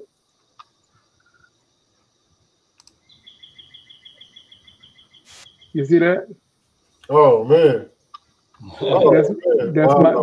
That's my boy that's out on the property. Oh man, yeah, y'all do that. Wow, what kind of wood you use? Listen, I've been experimenting with this grill, and I haven't mastered it yet. But that's I'm getting ready to. I've got a big RV, a Class A, and I'm gonna be gutting it out and turning it into a food truck, and I'm gonna pull that grill behind it. Oh, so yeah, I'm starting up a land and sea business, food business. So I'm gonna have blue crabs, snow crabs, and ribs, and lamb, bison burgers. Yeah. Man, oh, listen to that. Oh man, see, we done gone in a whole nother direction. Hey, boy, listen. That's what's out. That's all right. Throw that up right quick, Juice. Throw that up. Oh, so throw that up. Man, I'm gonna have to give you my and see, here's the thing about when we talk about digital commerce and all this kind of stuff. I make my own ads. Those are ads that I make. So right. And then with Facebook, of course, if you understand Facebook marketing and how you can buy ads, and I think I heard you talking about that. And this is the kind of stuff that I want to be able to teach. But this is how I sell my firewood. I make my own ads. That's a cool ad right there. But I make my own ads and I market. This is how I market my firewood for cooking. I sell a lot of barbecue wood. Right. That's my hickory right there. That's that North Georgia mountain hickory. And what we do is very unique. If you notice on this hickory, number one is cutting blocks, 8x3 blocks. For those big boy smokers, you can take two of those 8-piece blocks and put it together and get you 16. But what our customers really like about our hickory like that, we take the bark off. We take the bark off because we got people that's very particular about their flavor profile. I'm really in the flavor profile, right? Big in the flavor, helping you come up with the right flavor profile. See, I got a lot of people. See, I'm just showing you. I sell to a lot of people. Very unique process. Got a lot of people like you. That's my digital robot. I got a digital robot that does my advertising for me. So when I'm out doing whatever, I have my digital robots doing things, right? But I'll make sure you get my platform. But you can see that I sell to a lot of people. And in Atlanta, look, for a long time, I never could figure out how to sell black people cybersecurity data analytics because, black folks, if they can't drive it, eat it, or wear it, they don't want it. But let me tell you what black people are going to do every weekend. Every weekend, black people gonna party and they gonna cook barbecue, bro. Sure is. So, Sure is. so the wood, it's all wood is doing very well, and it allows me to help finance what we're doing today. You know, it'd be nice to add money and we'll build all that. But right now, when you talk about grassroots, when you talk about running infrastructure, I mean, this thing, when I talk about coming out of the dirt, everything we're doing right now came out of the dirt. Awesome. Amazing. I love it. All right, fellas, It we're sounds like we could gonna do wrap something it together. up. We're gonna wrap it up. We're gonna link up with each other. We're gonna pass emails. And Urban Matters Matter. We've made a connection tonight. It's all about business. It's all about black entrepreneurship. It's all about, group economics. And that's what we demonstrated tonight. And I'm so excited, you guys. We linked up. Hey, Brother Moments, thanks for joining us. And we're gonna start linking up about that currency because that's another big thing we're gonna have to keep hunkering down on. And people gotta know how you're gonna be able going forward in the future on how you're gonna be able to exchange goods and services if your dollar is no good. Right? So thanks again, y'all, for joining us here at Urban Matters. I'm your gracious host, Dr. Juice. We signing off.